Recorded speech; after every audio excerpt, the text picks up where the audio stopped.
Nie spotkałam też takich historii, jakie często krążą, nie? Że oto zła kobieta postanowiła księdza uwieść i, prawda, pokazała nogę, pokazała kawałek biustu, a on rzuca kapłaństwo i za nią leci. Jeden z księży mówił, że on usłyszał w czasie swoich studiów seminaryjnych, jak stary zakonnik mówił, że on przytulał się do kaloryfera i z kaloryferem rozmawiał, tak czuł się samotny i tak bardzo potrzebował. Część księży rzeczywiście zostaje w kapłaństwie. Rezygnuje z tej relacji. Rezygnuje z relacji, którą nawet przed sobą nazwali już miłością czy zakochaniem.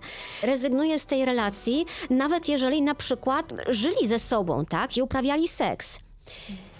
Co jest taką pierwszą iskrą, czy tą najsilniejszą motywacją, która sprawia, że księża odchodzą z kapłaństwa, że odpowiedzią będzie miłość, że odpowiedzią będzie kobieta ostatecznie. Tak silna więź, która będzie to sprawiała to wyjście. No i byłam zaskoczona, bo okazało się, że nie. Bo okazało się, że pierwsza jest blisko, ale... Doktor Monika Białkowska jest naszym gościem ponownie. Spotykamy się tutaj troszkę na koniec ostatniej rozmowy zapowiedzieliśmy, że się pewnie spotkamy, bo wspominałaś wtedy, że powstaje twoja druga książka. No i ona już jest. Znaczy książka myślę, że jest takim tłem, bo tematem naszej rozmowy będzie to, dlaczego ją napisałaś, jakie masz przemyślenia i w związku z tą książką, ale z tymi historiami, które poznałaś. I o tym sobie dzisiaj porozmawiamy. Dlatego na początek zacznijmy od tego, dlaczego do tego się... Co cię do tego skłoniło? To prawda, pierwszy rozdział, jak ktoś będzie chciał dokładniej, to w książce o tym mówi, więc tam sobie może przeczytać, ale no, jak z twoich ust te słowa padną, to też będzie troszkę inaczej. Wiesz co, przez lata takiego życia, bycia w kościele, bycia w relacjach najróżniejszych, również z księżmi, widziałam i byłam świadkiem naprawdę całkiem wielu odejść. I to, co widziałam, nijak nie zgadzało się z taką narracją potoczną, czy narracją z komentarzy internetowych, która najczęściej brzmi, a wiadomo, chłop z babą musi, więc odszedł. Ja widziałam, że odchodzą naprawdę mądrzy ludzie, odchodzą naprawdę dobrzy ludzie, odchodzą ludzie pobożni i byłam strasznie ciekawa, co się za tym odejściem kryje. Wszystkie książki na ten temat, które powstawały, bo jest ich sporo, takie historie byłych księży, dla mnie te historie były za płytkie, były za bardzo jednowymiarowe. One pokazywały jakieś trudne życie księdza, a potem następował ten moment, zakochałem się i odszedłem. A dla mnie ten odcinek krótki, zakochałem się i odszedłem, wydawał mi się taki najbardziej fascynujący tutaj, tak? Taki, nad którym się trzeba zatrzymać. Jeżeli mamy do czynienia z człowiekiem głęboko wierzącym, sami byliście głęboko wierzący, więc wiecie, jak to jest, z jakimi dylematami, wyborami, bólem, cierpieniem wiąże się podjęcie takiej decyzji. Więc to był jeden z tych powodów, nie? Pokazać żywych ludzi, którzy podejmują jakąś decyzję, która z jednej strony jest dla nich trudna, z drugiej strony jest bardzo jednoznacznie oceniana przez świat. No więc i nie da się ukryć z tą decyzją, nie da się z nią uciec. Druga taka motywacja to były kobiety i to był dla mnie ważny motyw, bo zwykle mówi się tutaj o odejściu księdza, a kobiety często są wstawiane w nawias. Ratujemy kapłaństwo księdza, on ocalił swoje kapłaństwo i został, jest bohaterem. No przecież ocalił wiarę i nadal chodzi w sutannie. I nikt, mam wrażenie, nie zadawał sobie pytania, co z kobietami, a jeżeli ja o te kobiety gdzieś tam kiedyś pytałam, jednego czy drugiego księdza, to dostawałam wzruszenie ramion, no, że ona jest dorosła i musi sobie poradzić. Więc ona jest trochę winna, trochę porzucona, a on w glorii chwały bohaterstwa wraca i to swoje kapłaństwo ocala, a jednak w relacji byli razem. Wydawało mi się, że ona płaci większą cenę. No, co trochę potwierdziły te moje rozmowy. Chciałam też zobaczyć małżeństwa, jak one żyją, jak funkcjonują, czy to jest prawda, co księża niektórzy mówią, że jak już odejdziesz z kapłaństwa, to na pewno żona cię porzuci, będziesz bezrobotny, wylądujesz pod mostem, dzieci urodzą ci się chore. Znacie tę narrację prawdopodobnie. Tak. Zupełnie inny temat przecież, a Nie jednak... no, jak odejdziesz od świadków, to wylądujesz pod mostem, wpadniesz w narkotyki i zachorujesz, umrzesz, po prostu wszystkie złe Nie ma rzeczy. szans na szczęśliwe życie. Nie ma. Nie, absolutnie nie ma najmniejszej szansy, więc oni też to słyszą, więc chciałam te małżeństwa też zobaczyć, posłuchać, chociaż najbardziej zależało mi na takiej perspektywie właśnie duchowej, wewnętrznej, emocjonalnej, tak? Co ci ludzie przeżywają w momencie podejmowania decyzji. Oczywiście, no nie są tylko emocje w książce, są też historie, mam nadzieję, że ciekawe, ale to były takie główne powody, nie? Też wyciągnięcie tej sfery odejść księży z takiej otoczki tajemnicy, żeby to nie było tabu, żebyśmy się nauczyli o tym rozmawiać, żebyśmy w kościele, to znów ukłon w stronę Świadków Jehowy, nie traktowali byłych księży z ostracyzmem. On nie jest instytucjonalny. On jest taki cichy, po prostu się, zwłaszcza w starszych pokoleniach, o księdzu, który odszedł, się nie rozmawia. Zasadniczo nie utrzymuje się z nim kontaktu. Dawniej, kiedy nie było telefonów komórkowych, to było zupełnie naturalne, tak? Nikt nie sprawdzał, nie odzywał się do kolegi, z którym był przez 6 lat na studiach, a potem kilka lat w kapłaństwie, no bo on odszedł, tak? To już jest zupełnie inna działka, to jest ktoś z boku, więc zależało mi na tym, żeby też te opowieści byłych księży wybrzmiały w kościele, zwłaszcza, że jeżeli chodzi o tą płaszczyznę wiary, oni często te sprawy mają, tak się mówi, uporządkowane, tak? Oni już mają dyspensę od święceń, od celibatu, święcenia nadal mają, ale ich nie wykonują, mają dyspensę od celibatu, mogą normalnie przyjąć sakrament małżeństwa, mogą normalnie przystępować do spowiedzi i do komunii świętej, a nadal się o nich nie mówi, a nadal się nie daje im głosu, nadal się nie wykorzystuje ich wiedzy teologicznej. Oni czasami są doktorami albo doktorami habilitowanymi teologii i nie wolno im przeczytać czytania w kościele. Więc to jest takie trochę moje upomnienie się o głos i przestrzeń, tak? O wysłuchanie tych ludzi. Ja nie mam złudzeń, tak? Że książka napisana w Polsce przez dziennikarkę będzie miała wpływ na dyscyplinę celibatu w kościele. Na to nie ma szans.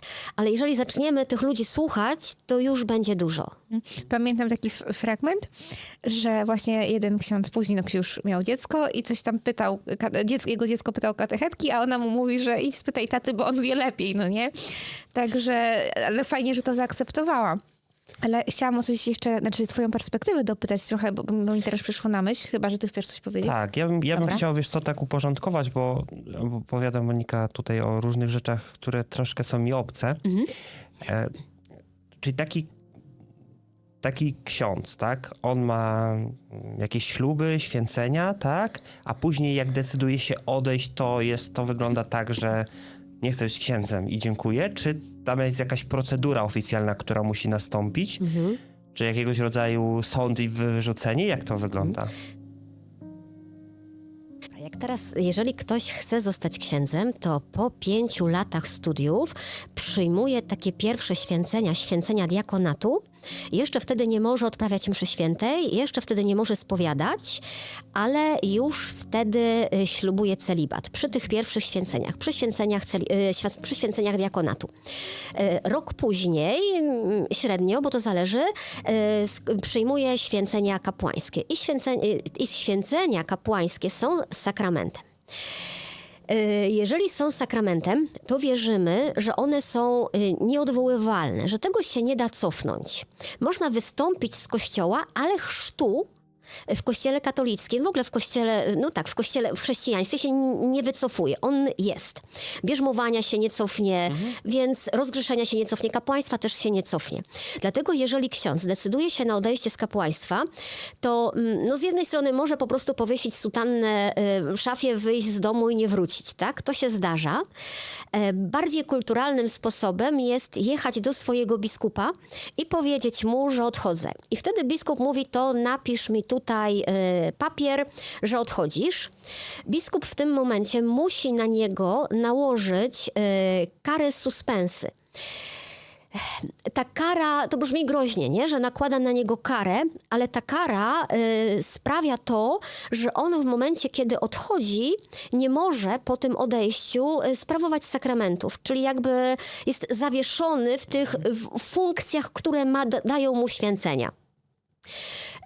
I kiedy już potem idzie sprawa do Watykanu, jest tam rozpatrywana i ostatecznie jest ona rozwiązana tak, że on dostaje dyspensę jest zwolniony, ze ślubów celibatu i zwolniony z pełnienia obowiązków kapłańskich i nie ma prawa nadal sprawować sakramentów.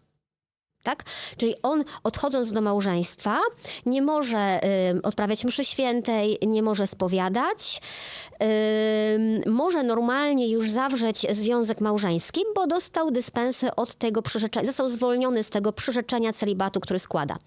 Święcenia nieodwołalne. Celibat to jest ludzkie przyrzeczenie, więc Kościół może go z tego zwolnić.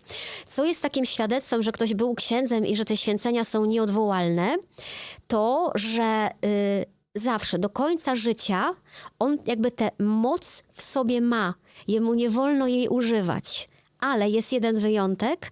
Jeżeli taki ksiądz spotyka człowieka w niebezpieczeństwie śmierci i ten człowiek chce, to on nadal może go rozgrzeszyć. I jeden z moich rozmówców krótko był w kapłaństwie, potem pracował w policji.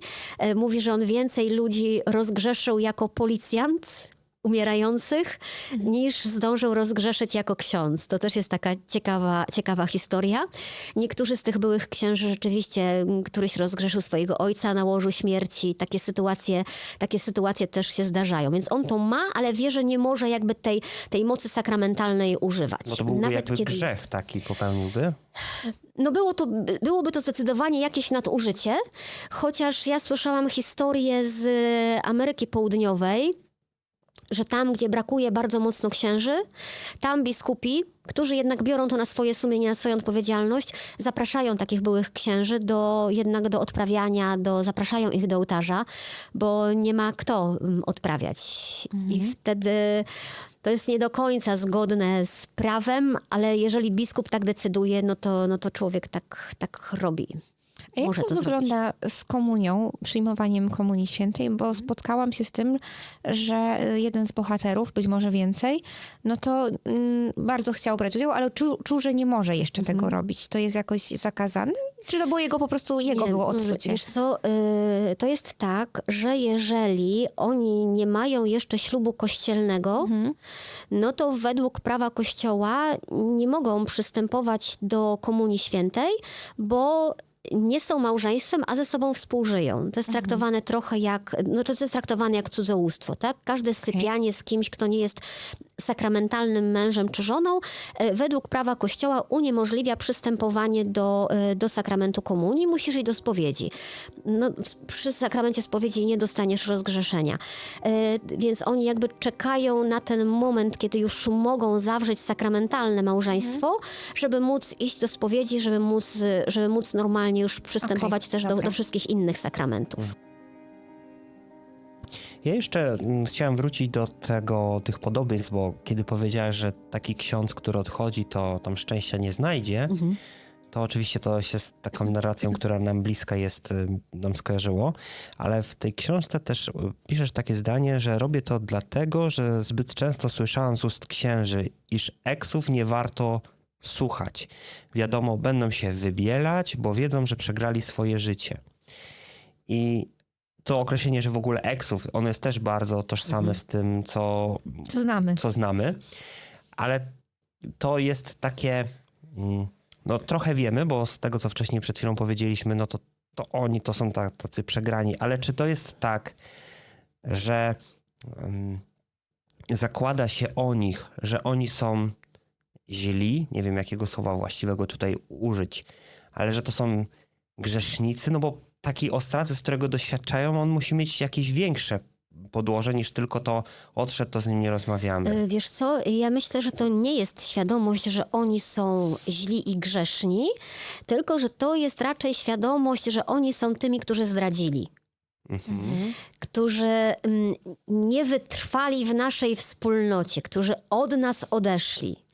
I że to jest raczej to, takie złamanie solidarności zawodowej, religijnej, klanowej, jakkolwiek to nazwać, chociaż podejrzewam, że za tym się kryje coś innego, nie? Że za takim ostracyzmem kryje się lęk przed odkryciem, że po tej drugiej stronie też jest życie i że ono może być szczęśliwe, nie?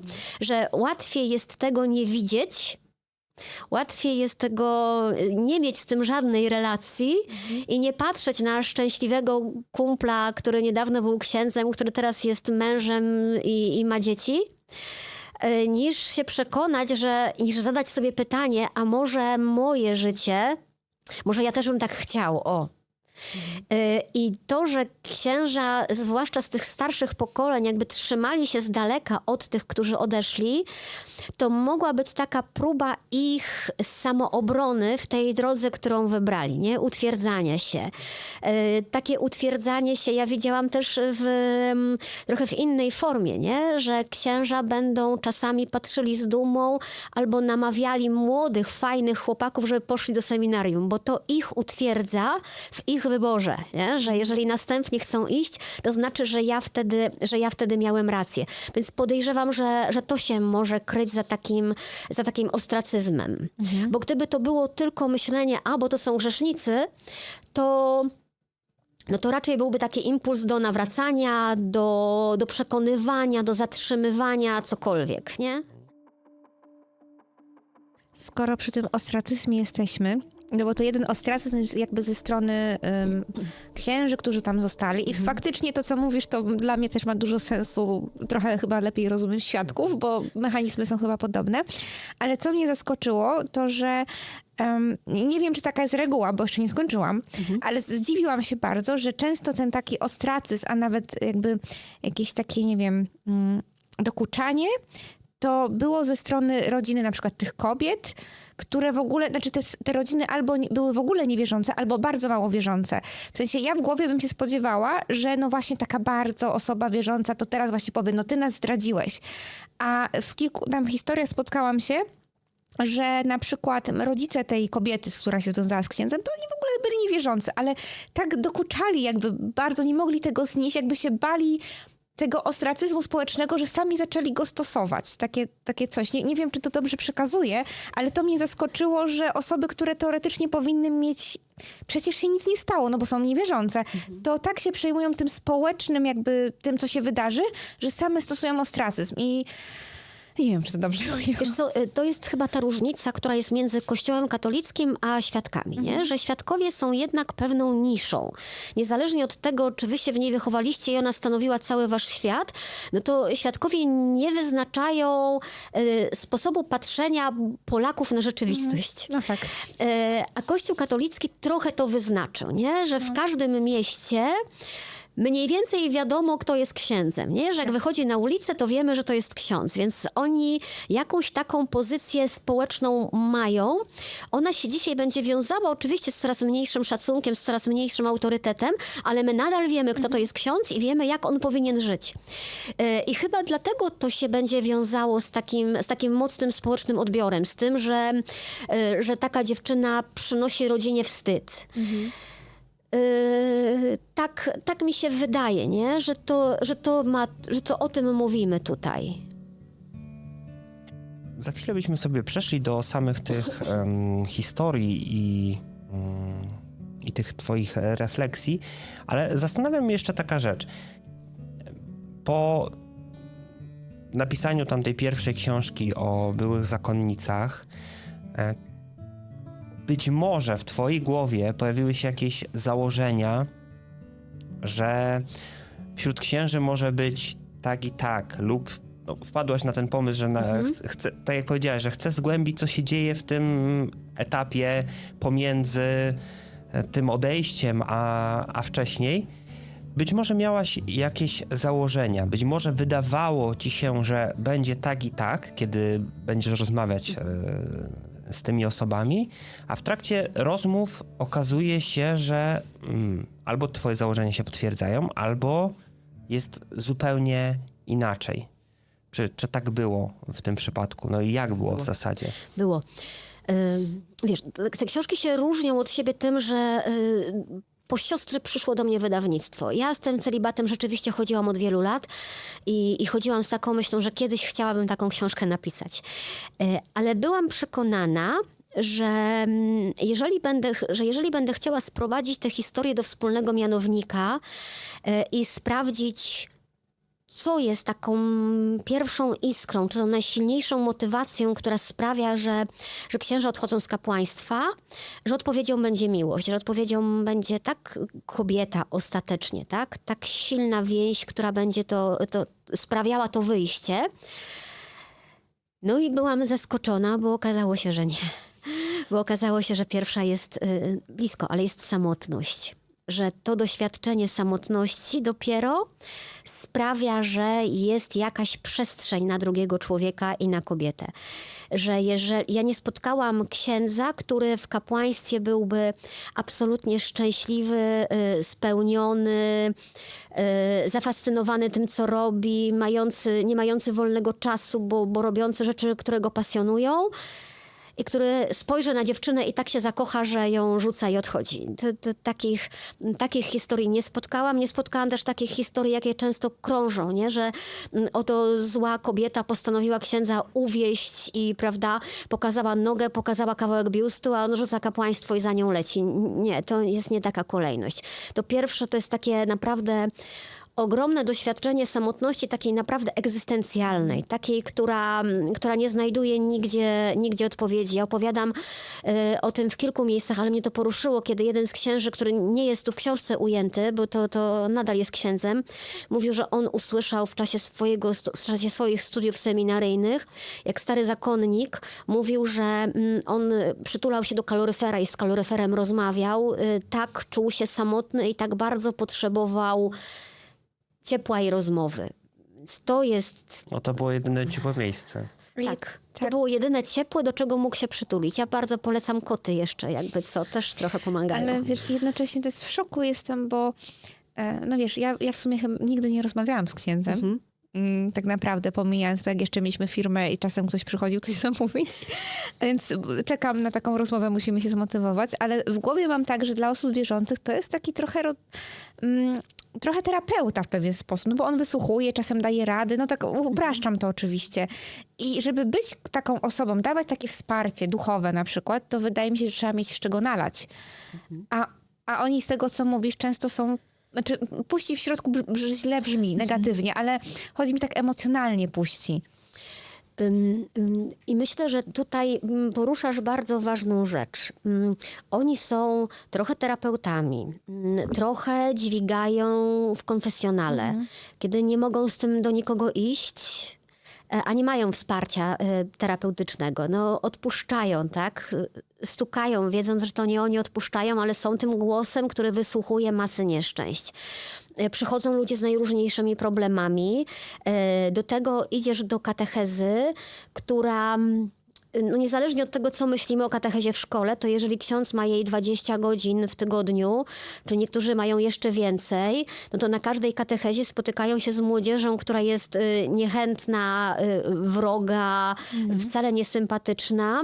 Do tego jeszcze mają proboszcza, z którym nie mogą porozmawiać, bo ten ich tam tresuje, szkoli albo nie daje jeść. Z domu rodzinnego odeszli lata temu. I nagle okazuje się, że nie ma żadnego miejsca, w którym oni są naprawdę chciani sami dla siebie. Nawet jeżeli pójdą do jakiejś wspólnoty, razem się pomodlą, mają grupę młodzieży, którą prowadzą, cokolwiek, to ci wszyscy ludzie mają swoje życie. I oni potem wracają do swojego życia, a on wraca do pustego mieszkania. Mówisz, że nie mają z czego nalać. Księża powiedzą, że oni się będą karmili modlitwą, mszą świętą, trwaniem przed Najświętszym Sakramentem i tak dalej, i tak dalej. Chciałabym powiedzieć, że w to wierzę. Bo mnie też tak uczono, tak? Ale widzę po rozmowach, że ja też miałam tutaj bohaterów, którzy naprawdę się modlili. I to odejście nie było z braku modlitwy, absolutnie. Po prostu wychodzi na to, że miłość do Boga, ona nie zastąpi relacji z drugim człowiekiem. Ona jest czymś, co będzie to uzupełniało, ubogacało, to jest takie słówko kościelne, ale nie zastąpi relacji z drugim człowiekiem. Pytałam w zasadzie wszystkich moich księży rozmówców, czy byłych księży rozmówców, czy z dzisiejszej perspektywy, kiedy już znają relacje z drugim człowiekiem, kiedy są z kimś na całe życie, czy uważają, że to, co im mówiono w seminarium, że ich praca, spowiadanie, katecheza, wykłady, że to też jest miłość, to oni mówią nie. Że to absolutnie nie jest to samo. Jeżeli ktoś to będzie próbował wynagrodzić, zakleić tą dziurę tylko i wyłącznie Bogiem, to będzie sfrustrowany. W celibacie chyba trzeba się zgodzić na to, że ta dziura po prostu zostanie, nie oszukiwać się. Trzeba się zgodzić na to, że będzie to cierpienie pustki. I dopiero wtedy wybierać celibat, kiedy wiemy, że to będzie cierpienie i że będzie pustka. Bo dopóki myślimy, że pójdziemy do duszpasterstwa, pobiegamy, pójdziemy na siłownię i nie będziemy czuli tego braku, to na tym się można straszliwie przejechać. Jak to nie dostają jeść? No właśnie, tak. To też o Dobrze. to chciałem zapytać. No jest synchronizacja. Jak to proboszcz nie daje jeść? Praktyka wygląda tak, że jeżeli jest plebania, na której jest, czyli taki dom, na której jest tylko proboszcz, to już to on wiemy. o siebie sam, to on o siebie musi zadbać. Ale jeżeli na plebanii u proboszcza jest 2 albo 3 wikariuszy, to zasadniczo układ jest taki, że to proboszcz musi zadbać o wyżywienie wikariuszy. No i to się dzieje na różne sposoby, bo jeden daje, wykupuje bilety, kupony, chodzą do jakiejś tam knajpy, bo mają abonament wykupiony, jak to jest miasto. Inny będzie próbował gotować sam, a jeszcze trzeci po prostu zatrudnia panią gospodynię, która przychodzi ugotować obiady Jak i w tych wychodzi. serialach. Jak w ranchu, tak? Tak. Tylko, że dzisiaj gospodynie to naprawdę są panie, które przychodzą, ugotują, bo sprzątają 8 godzin i idą do domu, nie? To tylko starzy proboszczowie jeszcze mieszkają z gospodyniami. No ale jeżeli proboszcz jest sknerą, oszczędza pieniądze, no to się zdarza tak, że wikariusz, ostatnio słyszałam historię o wikariuszu, który na dodatek miał cukrzycę, kiedy to tak naprawdę on wziął na siebie cały obowiązek zajmowania się kuchnią, bo proboszcz nie chciał nikogo zatrudnić. A jak wikariusz wrócił z jakiegoś wyjazdu, to zrobił sobie zastrzyk i odkrył nagle, że jest tylko w kuchni spleśniały chleb.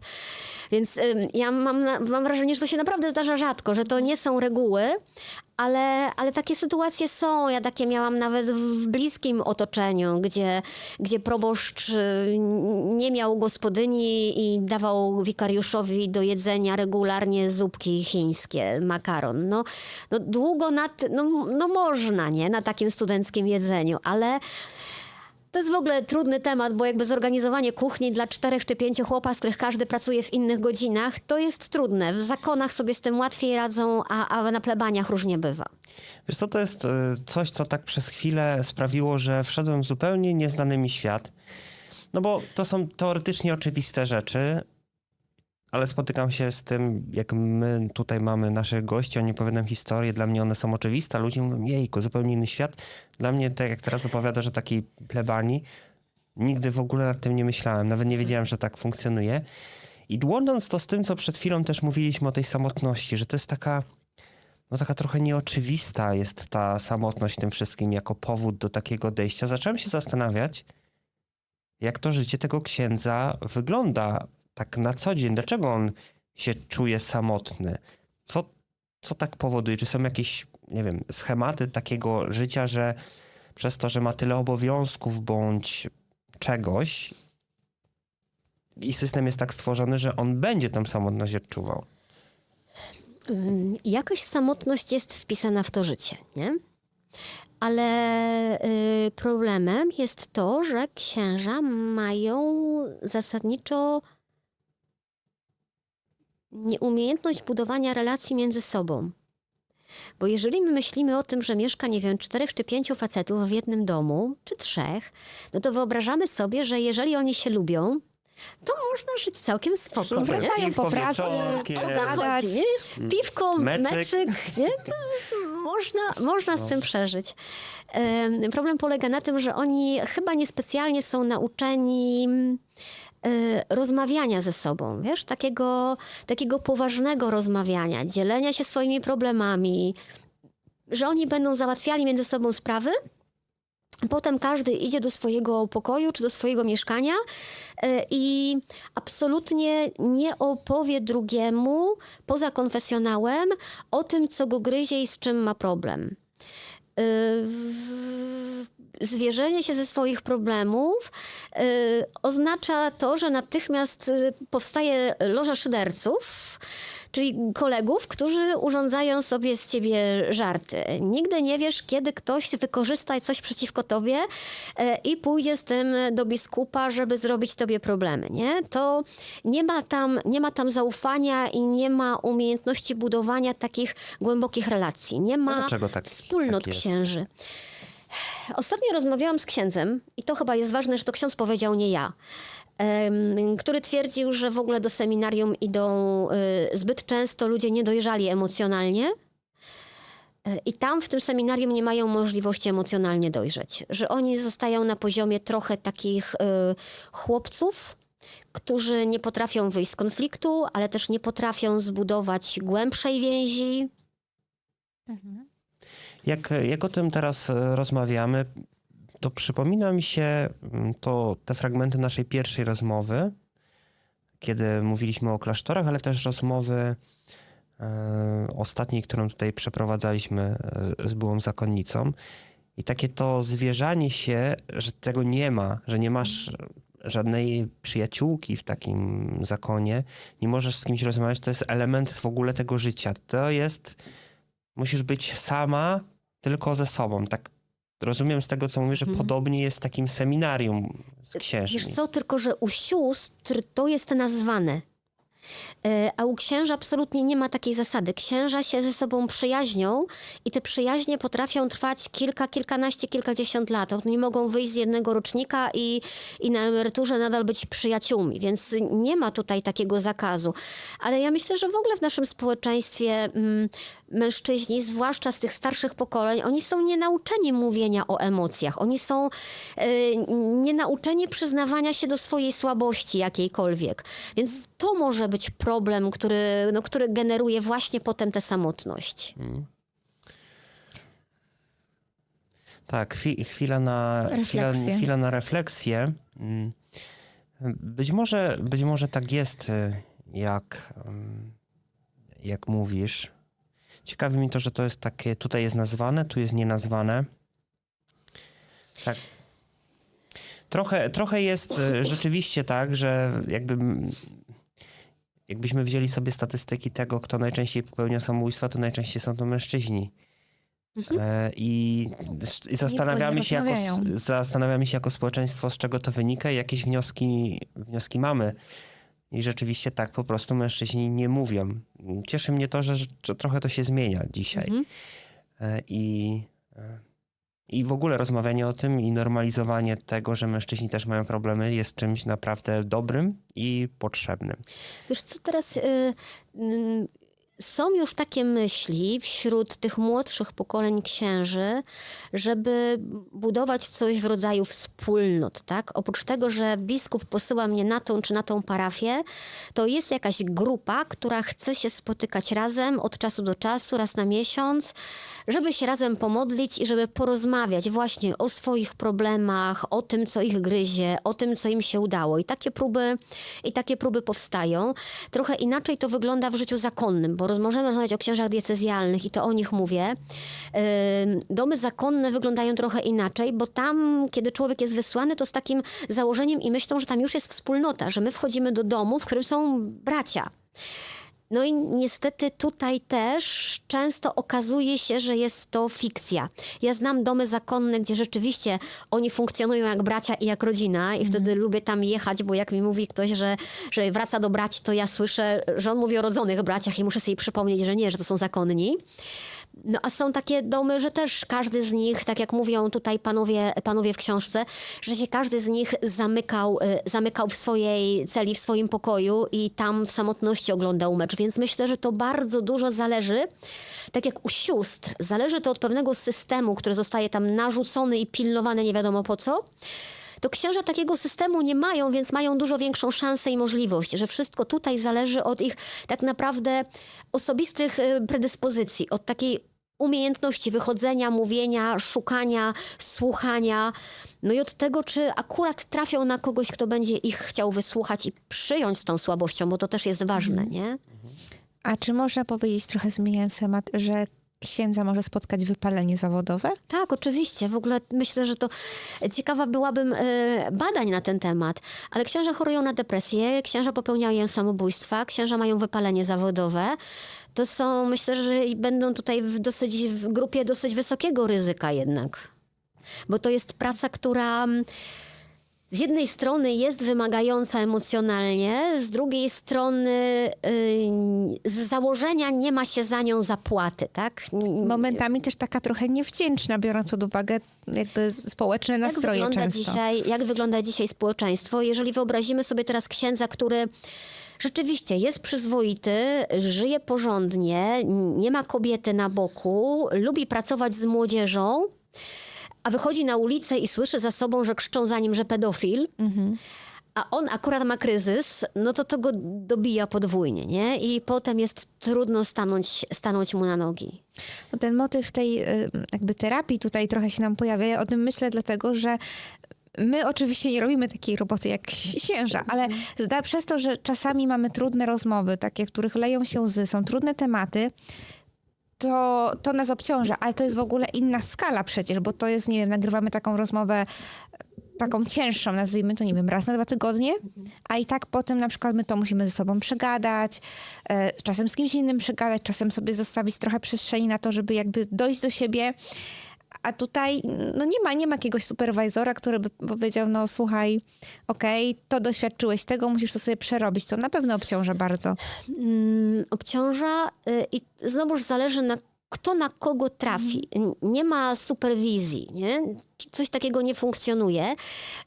Funkcjonuje coś takiego jak kierownictwo duchowe, że ksiądz może mieć swojego kierownika duchowego, z którym rozmawia nawet niezależnie od spowiedzi, chociaż najczęściej to się wiąże z sakramentem spowiedzi. Jak ksiądz ma swojego spowiednika, to próbuje z nim to przegadać. Ale to też jest chyba inny wymiar, kiedy to jest po prostu sakrament, kiedy ja tam idę powiedzieć o tym, co mi nie wyszło i dostaję przebaczenie. Ja mam wrażenie, że to nie zastępuje jakiejś terapii, nie? Że to nie są przestrzenie, które wchodzą jedna w drugą, tylko spokojnie mogą funkcjonować obok siebie i być może dorośniemy kiedyś do tego, że taka superwizja w pracy duchownych też zwyczajnie jest potrzebna, nie? Czy ona będzie indywidualna, czy nawet będzie grupowa, bo wy musicie taką rozmowę ze sobą przegadać. A ksiądz tego nie ma z kim przegadać często. I nawet nie może. Spowiedzi nie może. A są księża, którzy chodzą na psychoterapię? Czy to jest jakby piętnowane w środowisku? Nie, to nie jest piętnowane. Są księża, którzy korzystają z psychoterapii.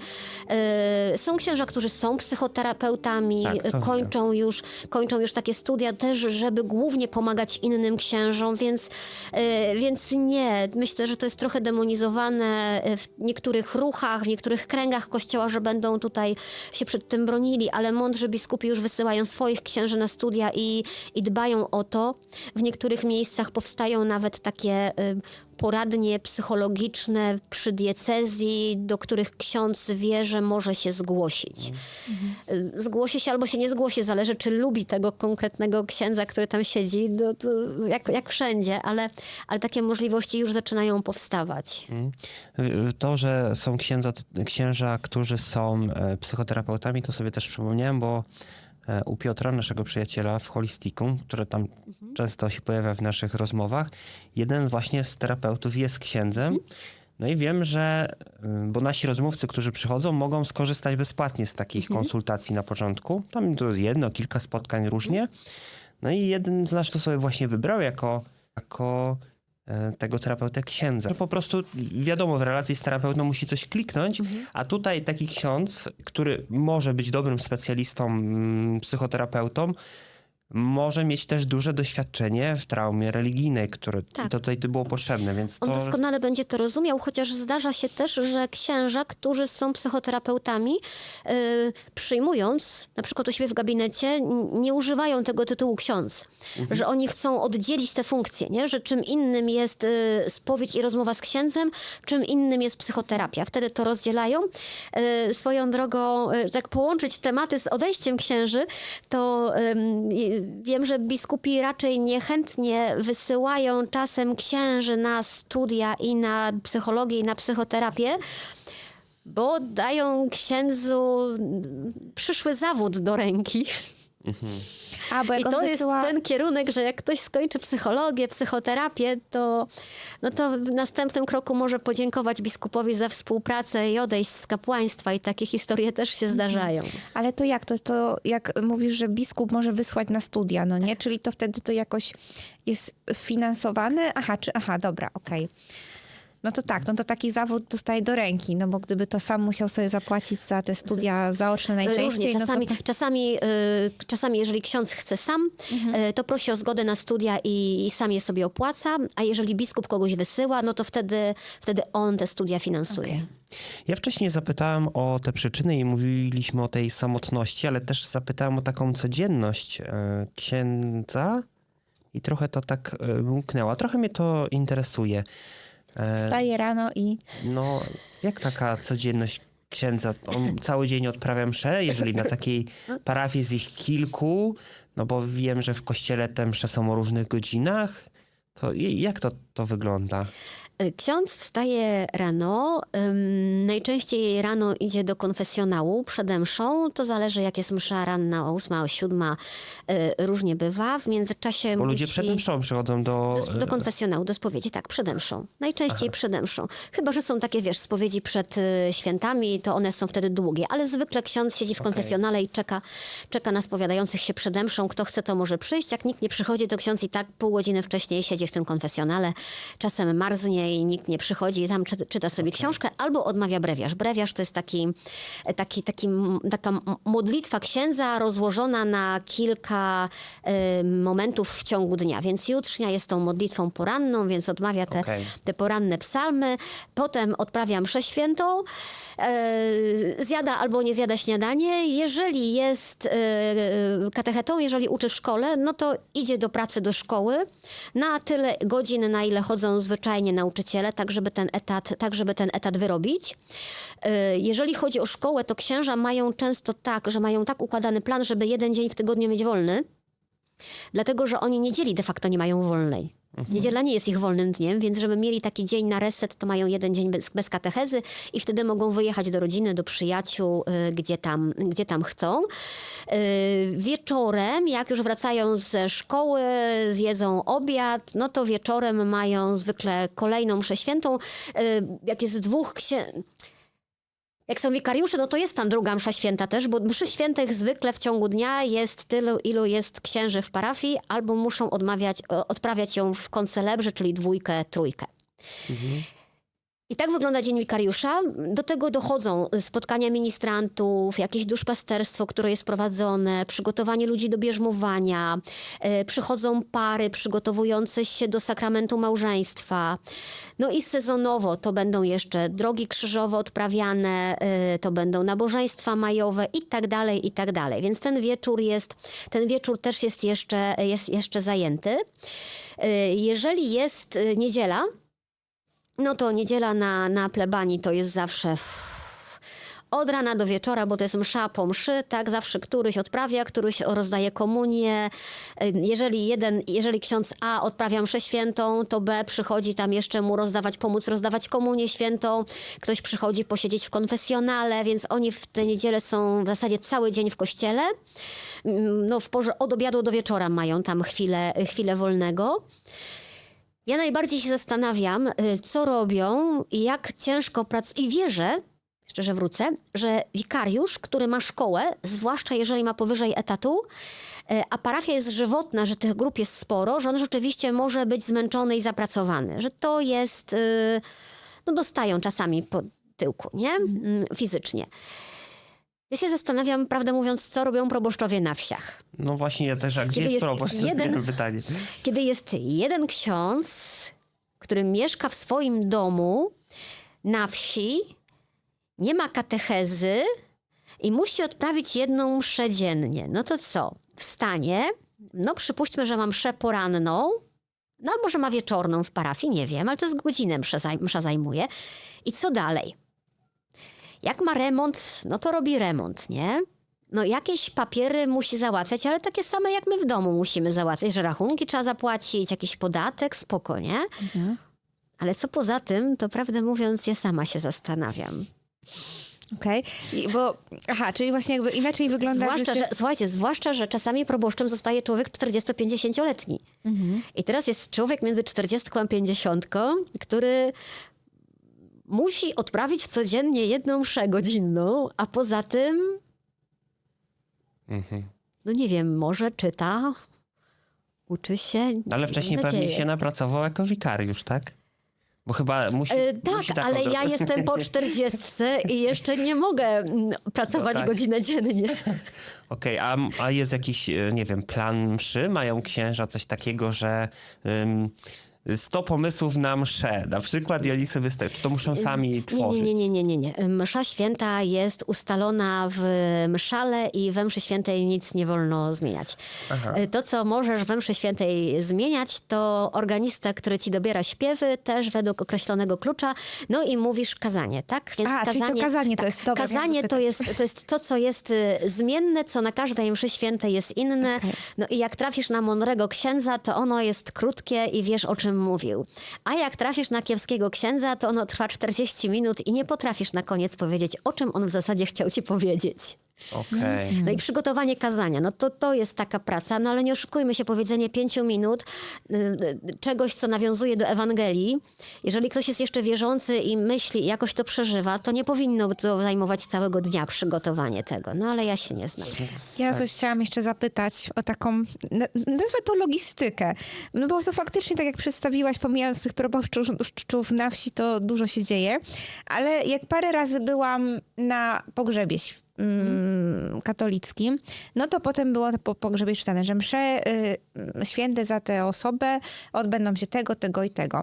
I czasem sobie wchodzę na przykład na fanpage też jednego tutaj okolicznego kościoła, do którego jakby szkoła mojej dzieci przynależy, no bo tam komunie miały ich rówieśniczki i tak dalej. No i widzę, że w tym na przykład w tę niedzielę będą msze za te osoby albo coś tam i tak dalej. I zastanawiam się, kto tego pilnuje? W sensie, czy mają kogoś, kto to zażąda, czy mogą na przykład... Może to jest robota proboszcza? Ale to nie jest skomplikowana robota, bo to jest jedna duża księga intencji, która leży w biurze parafialnym. Okej. I teraz w tym biurze parafialnym masz księgę, taką księgę jakby kalendarz i masz wpisane ten i ten dzień, msza święta o 8 i o 18. I ktoś przychodzi i prosi księdza, żeby odprawił mszę świętą za tego i za tego człowieka. No i ksiądz siada i mówi, dobra, to tutaj tego dnia ta msza jest jeszcze bez intencji, tego dnia jest ta bez intencji, no i wpisuje to sobie. Aha, dobra. I taka księga powstaje, ona nigdy nie jest tworzona z dużym wyprzedzeniem. Ona może być bodajże z rocznym wyprzedzeniem tylko, dlatego że księża przyjmują ofiary za te msze święte, które teoretycznie powinny być dobrowolne, ale jak już jest przyjęta ofiara, to ona musi być odprawiona. Że jeżeli ksiądz przyjmie ofiarę i na przykład umrze, to ktoś i tak musi tę mszę świętą odprawić, nie? Więc się nie przyjmuje ich z takim ogromnym wyprzedzeniem, żeby nie zostawiać potomnym nie wiadomo ilu mszy świętych do odprawienia. Więc tak bierzemy na siebie to, co możemy udźwignąć. Ale to nie jest praca. Owszem, pracą jest właśnie siedzenie w biurze parafialnym. To jeszcze robią proboszczowie na wsi, nie? Że od 10 do 12 siedzą w tym biurze parafialnym, bo ktoś może przyjść, właśnie zamówić mszę świętą. Czasem jest też jeszcze pogrzeb, który wyskakuje, że trzeba gdzieś tam odprawić, umówić datę, godzinę i tak dalej, więc to jest też taka... Para młoda, żeby się umówić. Para młoda, żeby się umówić. Czasem jest chrzest zgłaszany, więc też trzeba się umówić i to Albo tak... przychodzą, żeby apostazji dokonać, to Albo z proboszczem. To Trzeba. też muszą, akt apostazji też muszą z proboszczem porozmawiać. Myślę, że to jest dla proboszczów też jedno z bardziej stresujących wydarzeń, bo No, to mają najmniej przećwiczone. Ciekawi mnie to, bo zawsze, wiesz, słyszę z internetu, no to słyszę relację tej strony, która chce to zrobić i Albo tych, co odeszli, bo im się coś nie podobało. no tak, ale chodzi mi o to, że ktoś opisuje, że poszedł i on się tu stresował, bo ksiądz nie będzie czegoś tam chciał zrobić, to nie wyda aktu chrztu, gdzieś tam nie dostanie, tak, bo to jest do tej procedury potrzebne, a nigdy nie zastanawiałem się nad tą drugą stroną tego księdza i ty mówisz, że to jest dla księdza najbardziej stresujący, jedno z najbardziej stresujących takich doświadczeń. Wiesz co, myślę, że dla księdza to jest jednak jakaś porażka, nie? Że on wie, że on osobiście albo Kościół gdzieś kogoś zawiódł albo rozczarował. I że za tym, kto przychodzi, no możesz w taki najprostszy sposób zobaczyć po prostu, bo to jest zły człowiek, nie? Ale ja słyszałam takie opowieści, jedna z opowieści, która mi się najbardziej podobała, to, że przyszedł pan, chciał złożyć akt apostazji, złożył ten akt apostazji, porozmawiał z księdzem sympatycznie i już jak odchodzi, to pyta, czy on jeszcze może mszę świętą za teściową zamówić, bo coś tam, nie? Więc to są takie, ja myślę, że my dzisiaj mamy do czynienia z aktami apostazji, które są raczej deklaracją niechęci do instytucji Kościoła, niż aktem takiej prawdziwej apostazji rozumianej w sensie teologicznym, czyli deklaracji nie wierzę w żadnego Boga. To chyba nam się dzisiaj trochę myli, nie? Że to jest raczej sprzeciw wobec Kościoła, jakaś tego typu deklaracja. I dla księży to jest trudne. Myślę, że trudne jest też dla nich tłumaczenie jednej rzeczy, nie? Która krąży po Polsce, to znaczy takie domaganie się wykreślenia z księgi chrztu. Bo ktoś myśli, że jeżeli jest wpisany w księdze chrztu, to tu jest wliczany do katolików, on tu nie chce figurować i tak dalej, i tak dalej. Z punktu widzenia Kościoła takie wykreślenie z księgi chrztu jest dlatego niemożliwe, że my wierzymy, że chrzest jest nieusuwalny. Więc usunąć, wykreślić kogoś z księgi chrztu, to by znaczyło, że on tego chrztu nigdy nie przyjął.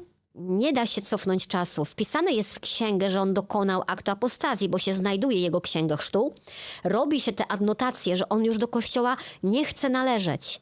Ale no właśnie, gdyby on potem chciał do Kościoła wrócić, to co, mamy go chrzcić ponownie? Nie ma takiej możliwości. Wtedy on tylko składa wyznanie wiary i wraca. Jeżeli sakrament jest nieodwoływalny, to on się w życiu człowieka wydarzył. Człowiek się może od tego odwrócić. Może powiedzieć, ja nie chcę już z tym żyć. Ale to się stało, tak? I dlatego Kościół nie wykreśla ludzi z księgi chrztu. Bo my wiemy, że ten chrzest był udzielony. Apostazja spokojnie, ona jest odnotowywana. W tym samym miejscu, gdzie jest odnotowany chrzest, tam jest też odnotowana apostazja. Z tego co wiem, no to musiałoby być zbadana tak sprawa, żeby były jakieś przesłanki, że w ogóle do tego nie doszło. Tak jak jest w przypadku ślubów. Tak, ale przy ślubie właśnie. to jest jakby łatwiejsze do dojścia, nie? No trudno powiedzieć, że rodzice przynosząc dziecko do chrztu nie wiedzieli, co robią, nie? Czegoś nie deklarowali. Ja się szczerze mówiąc nie spotkałam z procedurą nieważności chrztu z jednym wyjątkiem. I to był wyjątek amerykański. Słuchajcie, to była historia jakaś taka strasznie zagmatwana, bo się okazało, że jakiś ksiądz przeglądając, pamiętacie to? Jakiś ksiądz przeglądając wideo ze swojego chrztu, odkrył, że tam była użyta nieprawidłowa formuła chrztu, więc jego chrzest był nieważny, I przez to więc wszystkie jego święcenia kapłańskie były nieważne i wszystkie sakramenty, których on udzielał, były nieważne. Tak. Zresztą umówmy się Ale też to było bardzo poplątane w ogóle. To było nie? strasznie poplątane. Jest domniemanie ważności tak długo, jak człowiek wierzy, że to się wydarzyło i chce, żeby to trwało, to jakby nikt tutaj nie robi On był jakichś służbistą specjalnych- po prostu może. tam się zrobiła ta sprawa dosyć głośna, więc trzeba było posprawdzać pewne No tak, rzeczy, ale wiesz, nie? wyobraź sobie, że właśnie jesteś właśnie wierząca i jesteś po ślubie z kimś i nagle ci powią, no bo jednak wasz ślub nie jest ważny. Nie No ma przy ślubie sakramentu. zwłaszcza jest obrońca węzła małżeńskiego, jest domniemanie ważności, więc dopóki ktoś nie chce dochodzić obchodzić nieważności i sprawdzać tego, to się uznaje, że sakrament jest udzielony ważnie, więc nikt z zewnątrz nikomu nie powie, wasz ślub jest nieważny. Ciekawe w ogóle o tym unieważnianiu chrztu, bo to chyba jest takie ludzkie, bo nawet u świadków, wiadomo, na mniejszą skalę, ale spotykałam się z takimi głosami, że ludzie chcieli udowodnić, żeby ten chrzest świadkowski oczywiście był nieważny. No. I zawsze mówiliśmy tam, rozmawialiśmy, że nie, to w sumie nie ma sensu żadnego, no bo co ci to da, no nie? Ale niektórzy tak mieli taką, może się uda, no nie? Może... Wiesz co, ale nie myślisz, że to jest trochę taki syndrom jednak uwiązania w tym, co było? No może. Że no jeżeli mnie to już nie obchodzi, jeżeli mnie to już nie dotyczy, jeżeli mnie wykreśliliście, to spoko, ja nie muszę udowadniać, że to było nieważne. To samo jest z księżmi, którzy odchodzili. Oni w tej chwili, żaden z nich nie ubiegał się o stwierdzenie nieważności sakramentu święceń. A można się o to ubiegać. Oni przyjmują, tak, byliśmy księżmi, przyjęliśmy sakrament, to był jakiś etap naszej drogi, potem coś się w nas zmieniło, wybraliśmy inaczej, ale tamto, nie wyrzekam się, że to nie istniało. Tak? Biorę to na klatę, że kiedyś dokonałem takiego wyboru. Może dałem się skrzywdzić, może nie dałem się skrzywdzić, może czegoś nie rozumiałem, może potem zrozumiałem, ale no wy też nie jesteście w stanie powiedzieć, że bycie świadkiem Jehowy nie jest jakimś elementem waszej tożsamości, bo ono zbudowało to, kim jesteście teraz. Bez tego nie robilibyście tego, co robicie dzisiaj, nie? I udawanie, że tamto się nie wydarzyło, byłoby trochę uciekaniem przed samym sobą. Ja mam wrażenie, że dojrzałością jest właśnie odpowiedzialnie dźwignąć, tak? Swoje wybory, to na co trafiliśmy, przepracować to i umieć iść z tym jeszcze dalej. No tak, no. Jedynym czynnikiem, który tutaj do tej układanki nam nie pasuje, jest to, że to inni nie chcą cię znać i z tobą rozmawiać, tak? I ten ostracyzm, gdyby tego nie było, to myślę, że nikt nie zastanawiałby się nad u świadków unieważnieniem chrztu, no bo jakby cel tamtego był taki, że no, chrzest jest nieważny, to nie będę wykluczony, to będziecie mogli ze mną rozmawiać. I tutaj to jest główny problem tego. No, ale to też ze względu głównie na przemoc i na ostracyzm jednak zalicza się świadków Jehowy do tych grup destrukcyjnych, nie? Że to nie jest zwyczajna wspólnota, tylko że ona rzeczywiście ludzi krzywdzi pod tym względem. No, u mnie często piszą w komentarzach, no weźcie się za Kościół, ale ja im jakby głębiej poznaję Kościół, jakby odzieram go sobie z tych stereotypów, które mi narzucono, no to jednak widzę ogromną różnicę. Nawet to, o czym rozmawialiśmy, o tym, że niektórzy księdza chodzą na terapię, że chodzą na studia psychologiczne, że zostają psychoterapeutami, że gdzieś tam się toczą rozmowy, że może warto by gdzieś tam, żeby oni sobie to jakoś przegadali. I to jest coś, o czym ja mówię już, nie wiem, chyba od paru lat, że starsi zboru, wiadomo, ich jest to znacznie mniej niż księży w Polsce, ale oni też są poddani ogromnej presji, mają ogromną decyzyjność na życie ludzi, większą znacznie niż księża, bo naprawdę decydują o tym, czy ktoś z kimś, nie wiem, będzie, czy ktoś będzie z kimś rozmawiał i tak dalej. I są poddani tej presji i nikt nie myśli o takim właśnie powiedzmy podstawowym emocjonalnym BHP, że oni też potrzebują jakiegoś przeszkolenia, bo rozmawiają z dziećmi, rozmawiają z małżeństwami. Nie, wszystko po prostu dostaniecie list od ciała kierowniczego ze Stanów, no i róbcie. I róbcie tak, jak trzeba, nie? Są w Kościele miejsca, są w Kościele przestrzenie, które się uciekają do takich mechanizmów, tak? Destrukcyjnych, manipulacyjnych. Ja też takie widzę i od czasu do czasu wybuchają takie historie z jednym czy drugim księdzem, który, czy po prostu jakąś świecką nawet wspólnotą, która gdzieś, w której się pojawiają nadużycia różnego rodzaju, ale też zasadniczo mamy świadomość, że to jest pewien nowotwór, tak? W łonie całości, że to nie jest akceptowane. Wszyscy wiemy, że nie o to chodzi, że nawet jeżeli jeden czy drugi człowiek dopuszcza się takich nadużyć, nawet duchowych, no to nie ma na to zgody, tak? I na to prędzej czy później są jakieś reakcje. Ja tu mogłabym wymieniać nazwiska konkretnych księży, konkretnych wspólnot, które gdzieś w swoim działaniu ostatecznie były zatrzymywane właśnie po to, żeby w łonie Kościoła nie wyrosła sekta. Bo sekta może wyrosnąć na płaszczyźnie Wszędzie. każdej wiary, Tak. tak? Wszędzie. I niekoniecznie mam wrażenie nawet wiary, bo... Tak, to może bo być biznes. Tak, to może być w biznesie, to może być w jakichś grupach towarzyskich, to się może zdarzyć wszędzie, więc w kościele też się może zdarzyć, tak? No wszystko zależy od dojrzałości ludzi i od pewnej takiej dojrzałości instytucjonalnej, która będzie potrafiła powiedzieć tak, stop, przyglądamy się wam, bo tu zaczyna się robić niebezpiecznie nie dla nas, dla instytucji, ale dla ludzi, którzy przychodzą. Wcześniej rozmawialiśmy o takich największych motywach, takich powodach odejścia. No i tak powiedziałaś, że ta samotność. A gdybyśmy się tak gdyby ktoś zapytał nas i zastanowilibyśmy się, co ludzie powiedzą, że jest takim głównym powodem, no to najczęściej ludzie powiedzieli, że kobieta i się zakochał i odszedł. A podczas pracy nad tą książką, podczas rozmów z byłymi księżmi, z jakimi jeszcze powodami takiego odejścia się spotkałaś? Chyba najbardziej też takie niedocenienie ich pracy, brak informacji zwrotnej w pracy, to, że mogą się, nawet jeżeli się spalają, nawet jeżeli robią bardzo dużo, to bardzo rzadko proboszcz, a jeszcze rzadziej biskup powie: kawał dobrej roboty, szacun. Księża mnie prostują tutaj i też jeden z proboszczów mi powiedział: wiesz, bo my nie potrzebujemy pochwały od biskupa, wystarczyłoby, żeby ludzie przychodzili na mszę i żeby to oni byli z nami. Z jednej strony tak, ale z drugiej strony ja mam wrażenie, że to jest też coś, czego księża powinni pilnować, że wspólnota, ludzie, duszpasterstwo nie są po to, żeby zaspokajać ich potrzeby emocjonalne, tak? Księża idą służyć, tam idą dać siebie, a nie idą po to, żeby zaspokoić swoje instynkty, swoje braki i swoją pustkę.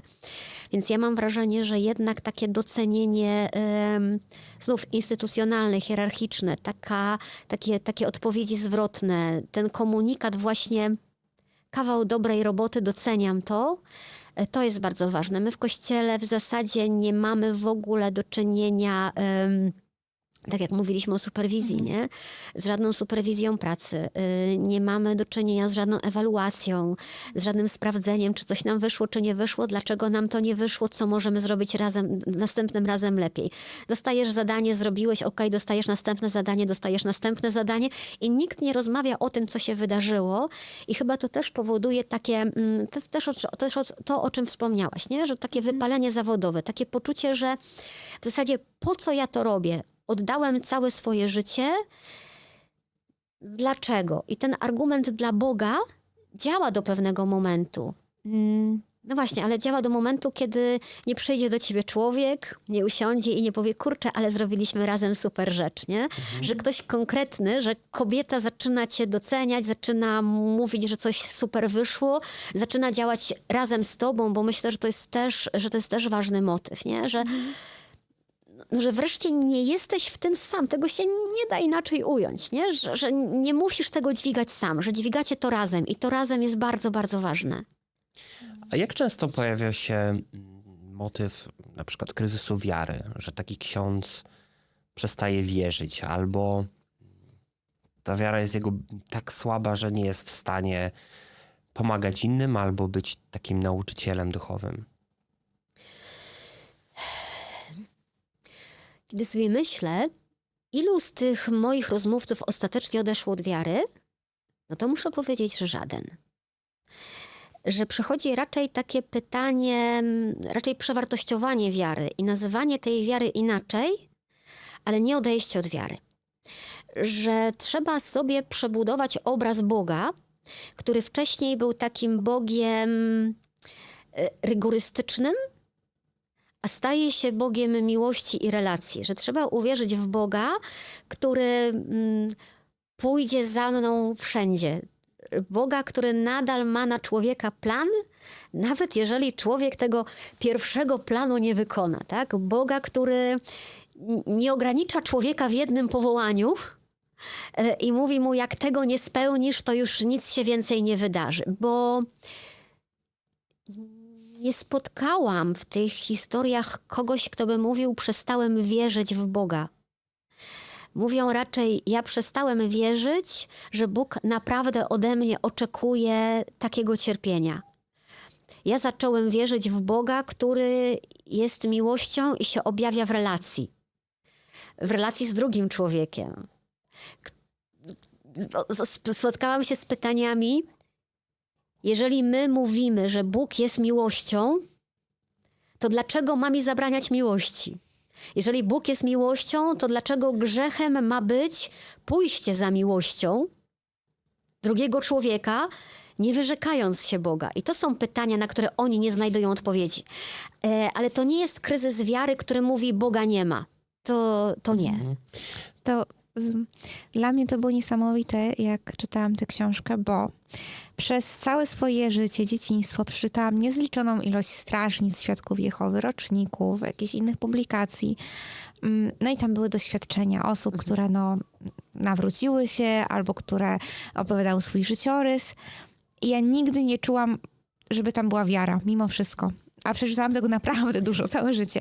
A tutaj jakby z pierwszych, 50, 100 stron ta wiara od tych ludzi, jaka bije, bo to po prostu bije, wiesz, ja mogę być osobą niewierzącą, ale ja czuję, że oni wierzą, czuję, że oni mają relację z Jezusem, że to nimi kieruje, że daje im to szczęście i dla mnie to było niesamowite, pominę fakt, że przez większość życia myślałam, że oczywiście katolicy to są niewierzący, nie? Ale to jest jakby inny temat, że o tym rozmawialiśmy, ale dla mnie to było tak w szoku, w takim wielkim szoku byłam, chciałabym, żeby to wybrzmiało, że właśnie dlatego dla mnie świadkowie jednak spełniają kryteria grupy destrukcyjnej, bo nawet czytając życiorysy osób, nawet tam wysoko postawionych, tam nie ma, w mojej opinii, tam nie widzę wiary w Boga. Tam jest zawsze na pierwszym miejscu organizacja i dostosowywanie się do jej zasad. A relacja taka osobista z Jezusem na przykład, ja tego nie widzę. Bardzo, bardzo, bardzo się cieszę, że to powiedziałaś. To nie było pytanie. Wiesz dlaczego? Wiesz dlaczego? Dlatego, że mi zależało na tym, żeby po pierwsze ta książka nie była traktowana jako kolejna książka przeciwko Kościołowi. Żeby to nie była książka traktowana jako sensacyjna opowieść przeciwko celibatowi, bo takie zarzuty też już słyszałam, że to jest po prostu kolejna sensacja, na której ja chcę wypłynąć.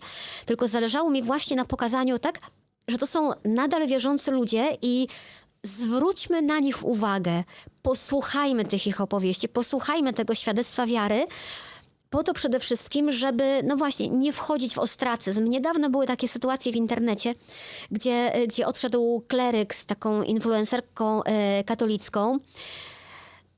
Nie wszystko, co oni mówili, było mądre. Nie wszystko, co oni mówili, było zgodne z wiarą katolicką. Nie ze wszystkim się zgadzam. Ale z drugiej strony, kiedy czytałam komentarze takich tradycyjnych, konserwatywnych katolików, to robiło mi się strasznie przykro. Kiedy ktoś przekonywał, że ta dziewczyna na pewno pójdzie do piekła, bo wyciągnęła księdza z kapłaństwa. Jakby ksiądz był po prostu biednym misiem, maskotką, nie miał własnej woli, że to na pewno pójdzie do piekła, że Bóg im tego nigdy nie wybaczy. To jest narracja, z którą kategorycznie chciałabym w Kościele zerwać, tak? Odejście od kapłaństwa jest problemem. Złamanie celibatu jest dramatem i dla księdza, i dla kobiety, i dla wspólnoty. Ale to naprawdę nie jest koniec życia i to naprawdę nie jest tak, że jeżeli wierzymy w Boga, to Bóg się po prostu jak nafochany chłopiec obraca plecami i mówi, nie będę z tobą nigdy więcej rozmawiał. Tak? To się nie dzieje. Chyba, że jesteś świadkiem Jehowy, wyznasz swój grzech starszym, poznosisz przez jakiś czas upokorzenie, że nie będą z tobą rozmawiać, potem wrócisz i wtedy ten foch mija. Bo taką wizję my znamy, tak? Z naszego życia. Wiesz, tutaj też nie wyznajesz tego grzechu starszym. My wierzymy, że wyznajesz go jednak Bogu w konfesjonale i to nie jest sąd. To nie jest sąd, tylko to jest jakby przyjęcie tego, co mówisz i rozgrzeszenie. no to jest też etap, przez który oni muszą w pewnym momencie przejść i też przechodzą, tak? W momencie, kiedy dostają dyspensy, ale myślę, że to się odbywa bez takiego upokorzenia publicznego i to jest bardzo ważne. Wcześniej zapytałem cię o te różne motywy i no paradoksalnie tym głównym motywem nie była Romans tak ten zwany. romans. Tak. Ale wiesz co, tutaj w twojej książce odnosiłaś się do pewnej wypowiedzi biskupa na Światowych Dniach Młodzieży w Panamie. Jeśli jakiekolwiek przepisy Kościoła miałyby w konkretnej sytuacji przeszkadzać w miłości, to postawcie na pierwszym miejscu miłość. Tak się zastanawiam, bo ja nie wiem, na ile to jest znane w takim środowisku księży, prawda? Bo czasami jest tak, że ja tak odniosę to do swojego życia. Jeżeli na przykład członek ciała kierowniczego coś powiedział, no to zaczęto o tym dyskutować, raczej w takiej grupie byłych świadków tym bardziej. Ale to było znane. Jeżeli na przykład podczas takiego wydarzenia to biskup, więc też jakaś taka ważniejsza trochę osoba w tej hierarchii kościelnej coś takiego mówi, to mogłoby troszkę motywować tych księży do tego, żeby ten krok na przykład w stronę odejścia zrobić. Nie wiem, czy dobrze rozumiem. Ja przede wszystkim mam wrażenie, że ten biskup sam się potem lekko przestraszył tego, co powiedział. I że to była jednak taka wypowiedź, wiesz, spontaniczna, gdzieś na Światowych Dniach Młodzieży, rzeczywiście za granicą. I że on mógł nie być do końca świadomy skutków tego, co mówi. Chociaż święty Augustyn od początku Kościoła mówił: kochaj i rób, co chcesz. Ale my wciąż jednak pamiętamy i powtarzamy i uczymy, że miłością jest tylko to, co przynosi dobro, a nie przynosi zła, że miłość nie może przynosić skutków grzechu. No i tutaj będą się zaczynały potem te schody, nie? Jak my tę miłość interpretujemy? Czy możemy powiedzieć, że odejście z kapłaństwa za miłością to jest odejście za miłością, czy z odejściem za grzechem? No i tu się będą nam mnożyły te komplikacje, ale też jakby ja dochodzę do wniosku, że taką kwestię każdy powinien rozpatrywać w swoim sumieniu, nie? Że jeżeli ktoś odchodzi, bo ma romans, a potem ma drugą, trzecią, czwartą kobietę, albo jeżeli żyje podwójnym życiem i szuka sobie, nie wiem, dziewczyn na Tinderze, co jak wiemy też się zdarzało, bo media o tym piszą, no to trudno tutaj mówić o miłości. Ale jeżeli mówimy o takich relacjach, które trwają 5-6 lat, które trwają 10 lat, kiedy trwają tak, że ktoś próbuje walczyć o swoje pozostanie w kapłaństwie, ale gdzieś jednak cały czas potrzebuje i tęskni za tą drugą osobą. I ta kobieta potrafi czekać 6-10 lat. No to pytanie, co jest miłością, jeżeli nie to? Jeżeli jeden z moich bohaterów ma wręcz somatyczne objawy, tak? Nie może jeść, nie może oddychać, zaczyna walczyć o życie przed podjęciem tej decyzji, no to pytanie właśnie, co tutaj będzie tą miłością, nie? Nie chodzi tutaj o działanie pod takim wpływem naprawdę emocji, pierwszych poruszeń. Ja też zdaję sobie sprawę z tego, że jeżeli mamy do czynienia z facetem 30-40-letnim, który ze względu na to, nie wiem, jak byłby wychowywany, tak, że był grzecznym chłopcem w liceum, wychowywanym do pójścia do seminarium, potem na 6 lat zamknięty w seminarium, bez towarzystwa kobiet, jako 30-latek się zakochuje, no to on takie pierwsze zakochanie będzie przeżywał bardzo intensywnie, tak, że to będzie dla niego roznoszące. No, działanie pod tym wpływem to jeszcze nie jest miłość. Ja tutaj mam do czynienia z historiami, gdzie decyzje o odejściu z kapłaństwa były podejmowane po 6-7 czasem latach znajomości i budowania tej relacji. Co ważne, właśnie niekoniecznie seksualnej, tak? To czasem byli ludzie, ksiądz się decyduje na odejście, nie będąc w związku z tą kobietą albo nie sypiając z tą kobietą przed odejściem z kapłaństwa, ale coś pociąga go tak bardzo i on odkrywa, że tak bardzo kapłaństwo nie jest jego drogą, że musi odejść. Chyba najbardziej było dla mnie uderzające zdanie jednego z tych panów, który powiedział: ja przyjmując święcenia i ślubując celibat, ja nie wiedziałem jeszcze o sobie, że nie umiem żyć sam. Bo on nie miał gdzie tego sprawdzić. On nie był w stanie tego odkryć. I to jest dla mnie poruszające, nie? I tutaj nie potrafię powiedzieć trudno.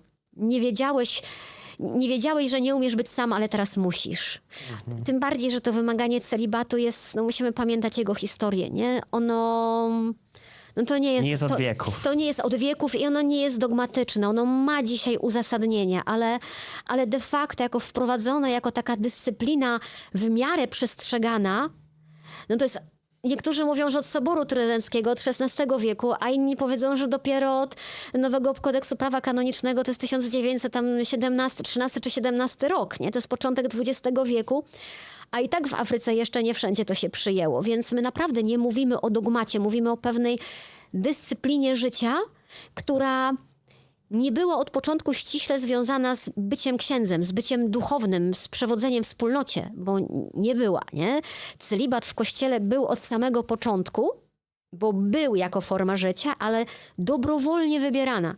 A teraz jeżeli ktoś chce być księdzem, to musi ten celibat wybrać w pakiecie, tak? Dostaje go i nie może tego zrobić inaczej. Tak jak trochę gratis. A ja jeszcze tak, 2 rzeczy chciałbym w tym temacie. Jest tak, że ten celibat na przykład jest przestrzegany w jednych krajach, nie wiem, 100%, a w innych jest tak mniej przestrzegany. I nie mówimy na przykład o krajach, tak jak wspomniałaś, afrykańskich, tylko takimi, nazwijmy to, w krajach takich zachodnich. Słyszałam ostatnio taką historię z Belgii o księdzu rzymskokatolickim, który żyje w związku i mówi o tej pani moja żona, przy czym on pojechał do biskupa i chciał odejść z kapłaństwa właśnie ze względu na to, że żyje w tej relacji. I biskup poprosił go, żeby nie odchodził. Dając trochę po cichu, trochę nielegalną, nieformalną, ale jednak dyspensę. Ja tu nie chcę mówić o nazwiskach i miejscach, ale to się zdarza, ale najczęściej to są jednak uwarunkowania geograficzne, nie? Że w krajach afrykańskich wytłumaczyć komuś ideę celibatu to jest niezmiernie trudne. Rozmawiałam... Zwłaszcza, że tam problem nie jest mieć żonę, tylko jedną Tylko, żonę. żeby była przynajmniej jedna, tak? Jak jest jedna, to już jest okej. I tam rzeczywiście w kościele nadal walczą z poligamią i zastanawiają się, co robić z katechistami, czyli ze świeckimi uczącymi, którzy mają w tej chwili 2 albo 3 żony. I to był temat na synodzie podejmowany, bo z jednej strony to się nijak nie ma do katolickiej nauki, ale z drugiej strony oddalenie tych żon, pozbycie się ich jest dla nich realną krzywdą w tamtym świecie, tak? Większy problem z celibatem będzie też w krajach Ameryki Południowej, nie? Gdzie emocjonalność ludzi jest inna, wyrażanie uczuć jest inne, oni są bardziej ekspresyjni. Ze względu na pogodę te kobiety są też mniej ubrane i tam z tego co wiem też nie jest to tak rygorystycznie przestrzegane jak u nas, a u nas nie mamy niestety danych na temat tego, jak ten celibat jest realnie przestrzegany i nikt nie potrafi ich nawet oszacować, ale ze względu na to właśnie, że my to trzymamy bardzo w głębokiej tajemnicy, tak? O tym po prostu się nie mówi, tego się nie liczy, tego się nie sprawdza. Nie wiemy, ile jest dzieci księży, to takich statystyk nikt nie prowadzi. A jak Kościół tłumaczy to, co jest zapisane w Biblii? To jest chyba 1 list do Tymoteusza, 3 rozdział, jeśli pamiętam. Na pewno list do Tymoteusza. Paweł. Że kto się ubiega o urząd biskupa, to nadzorcy to było u świadków Biblii. Brak mi wspaniałej pracy. Tak, ale że to ma być mąż jednej żony. Jak to jest tłumaczone w Kościele? Jest kilka tekstów Pawłowych i też na Świętym Pawle jest zbudowana w ogóle cała teologia celibatu, chociaż tam mamy wątpliwości co do tego, bo niektórzy mówią, że to, co Paweł pisze, że są nawet tacy, którzy sami się czynią bezżennymi dla królestwa, to niektórzy bibliści będą przekonywali, że tam jest w ogóle słowo kastrat, eunuch, tak? Orygenes, jeden z ojców, jeden z takich pierwszych pisarzy Kościoła, on sam się wykastrował, w związku z tym już potem nie było jego procesu beatyfikacyjnego. To do takich sytuacji dochodziło. Jeden z panów, z którym rozmawiałam, kiedy odchodził, był na etapie robienia w ogóle habilitacji z Biblii. Był biblistą i zajmował się Świętym Pawłem. I on twierdzi, że te Pawłowe przykazanie i mówienie o tym, bo Paweł też mówi o tym, że lepiej, żeby dla królestwa pozostawać, jeżeli ktoś musi, to niech się żeni, ale lepiej pozostawać bezżennym. On mówi tak. Święty Paweł bardzo chlubił się tym w swoim życiu, że wypełnił w doskonały sposób wszystkie przykazania judaizmu i przeszedł na chrześcijaństwo, przyjął Jezusa. Ale jednym z przykazań i obowiązków pobożnego Żyda było się ożenić. I on twierdzi, jestem przekonany, że Paweł miał żonę, prawdopodobnie miał też dzieci, ale utracił je w jakiejś katastrofie, wypadku, chorobie, w jakimś nieszczęściu. I to mówienie Pawła o tym, że no jak chcecie się żenić, to się żeńcie, ale dla królestwa lepiej jest pozostać bezżennym, bo będziecie mieli na głowie mniej trosk i nie będziecie tak cierpieć, no to powiem, że ta interpretacja jego była też dla mnie ciekawa, tak? No, on przez kapłaństwa habilitacji nie napisał, nie mamy tego nigdzie jakby wprowadzonego do nauczania, ale Paweł jest tutaj niejednoznaczny, nie? To nie jest tak, że możemy powiedzieć, że Paweł tak przekonywał wszystkich do celibatu, a poza tym no, sam Jezus do celibatu nie przekonywał. Nie mamy nigdzie takiego wezwania, takiego nawoływania. Wiemy, że Piotr był żonaty. Wiemy, że miał teściową, są nawet gdzieś relikwie żony Petronella, tak bodajże, jakieś tam są relikwie, nawet córki, świętego Piotra. Więc ten celibat wchodził raczej jako coś opcjonalnego, coś, co może być do wyboru dla człowieka, jeżeli chce być bardziej, ale absolutnie nie było narzucane dla chrześcijan, czy nawet dla tych, którzy przewodzili wspólnotą, no bo właśnie biskupi tak mieli być mężem jednej żony, a nie kilku. Na początku rozmowy wspomniałaś o tym, że chciałaś też poznać relacje tych kobiet, które no, mogłyby wejść w relacje z księżmi albo chciały. I w książce napisałeś, że nie ma ani jednej historii, to czekaj, gdzieś mi umknęło, że nie ma ani jednej relacji, żeby ksiądz jakby odrzucił taką propozycję, taki związek, pozostał w kapłaństwie. Dlaczego? Nie chodzi tutaj o propozycję, bo musimy wiedzieć, że to nie jest tak, że ksiądz dostaje propozycję związku od kobiety, nie? Oni najpierw budują jakąś relację, oni najpierw się przyjaźnią, a w momencie, kiedy się orientują, że to już nie jest tylko przyjaźń, no właśnie, pytanie, co teraz dalej zrobić, właśnie, nie? tak. I część księży rzeczywiście zostaje w kapłaństwie. Rezygnuje z tej relacji. Rezygnuje z relacji, którą nawet przed sobą nazwali już miłością czy zakochaniem. Rezygnuje z tej relacji, nawet jeżeli na przykład żyli ze sobą, tak? I uprawiali seks.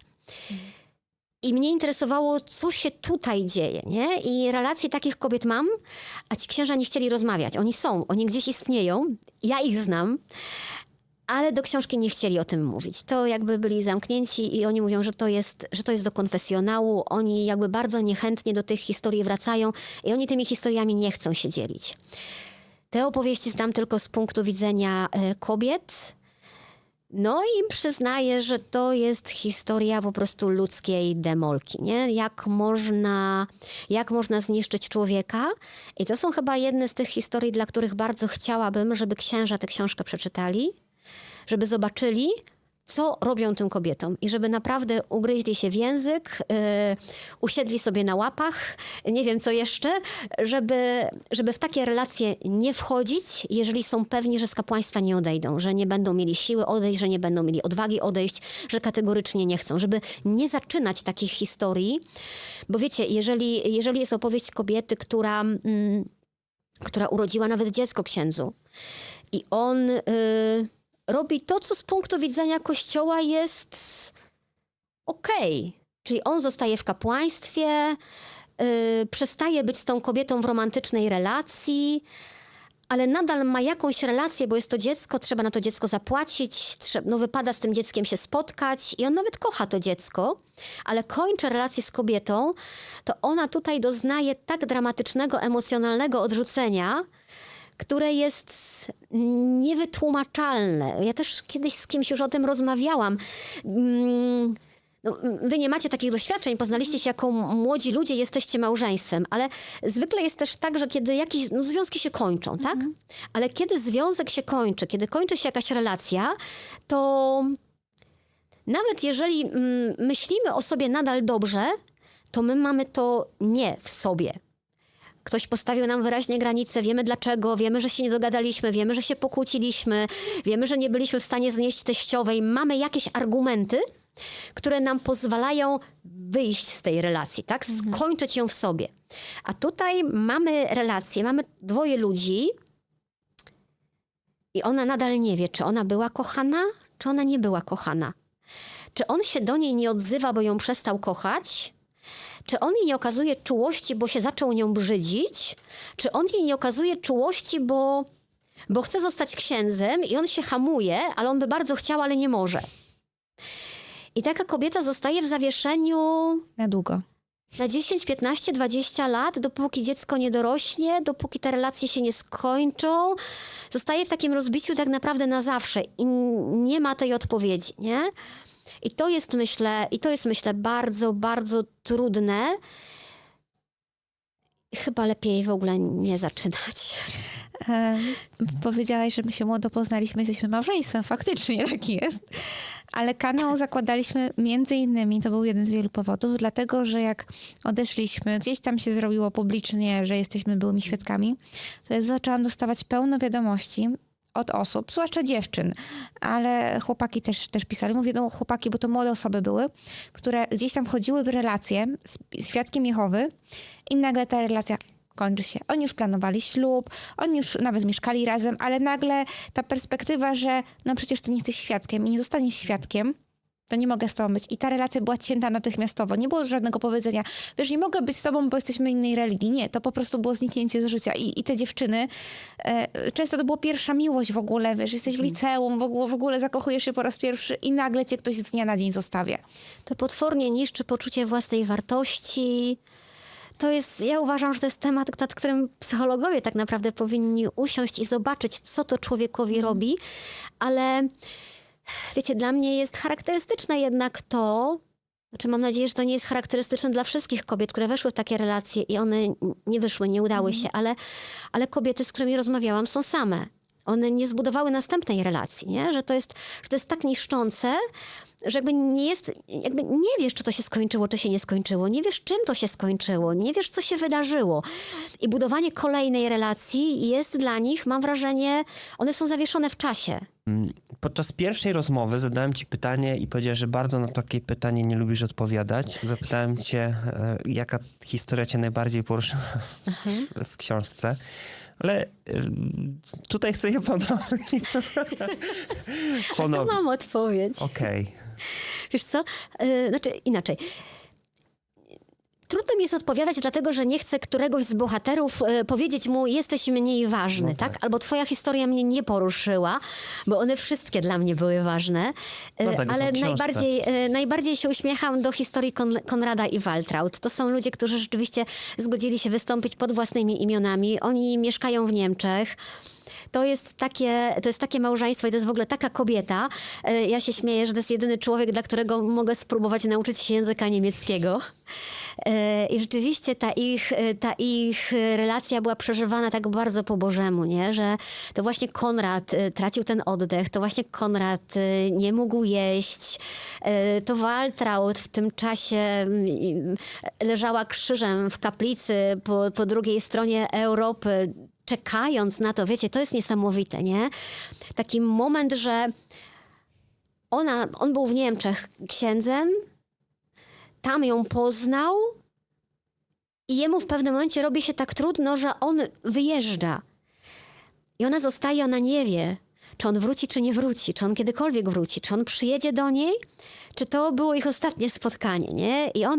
I ona w tej całej sytuacji modli się, ona w tej sytuacji odkrywa, że jeżeli on wróci, to ona jest gotowa być jego żoną ze wszystkimi tego konsekwencjami i ona ma te decyzje w sobie, ale ona nadal nie wie, czy on wróci, czy przyjedzie.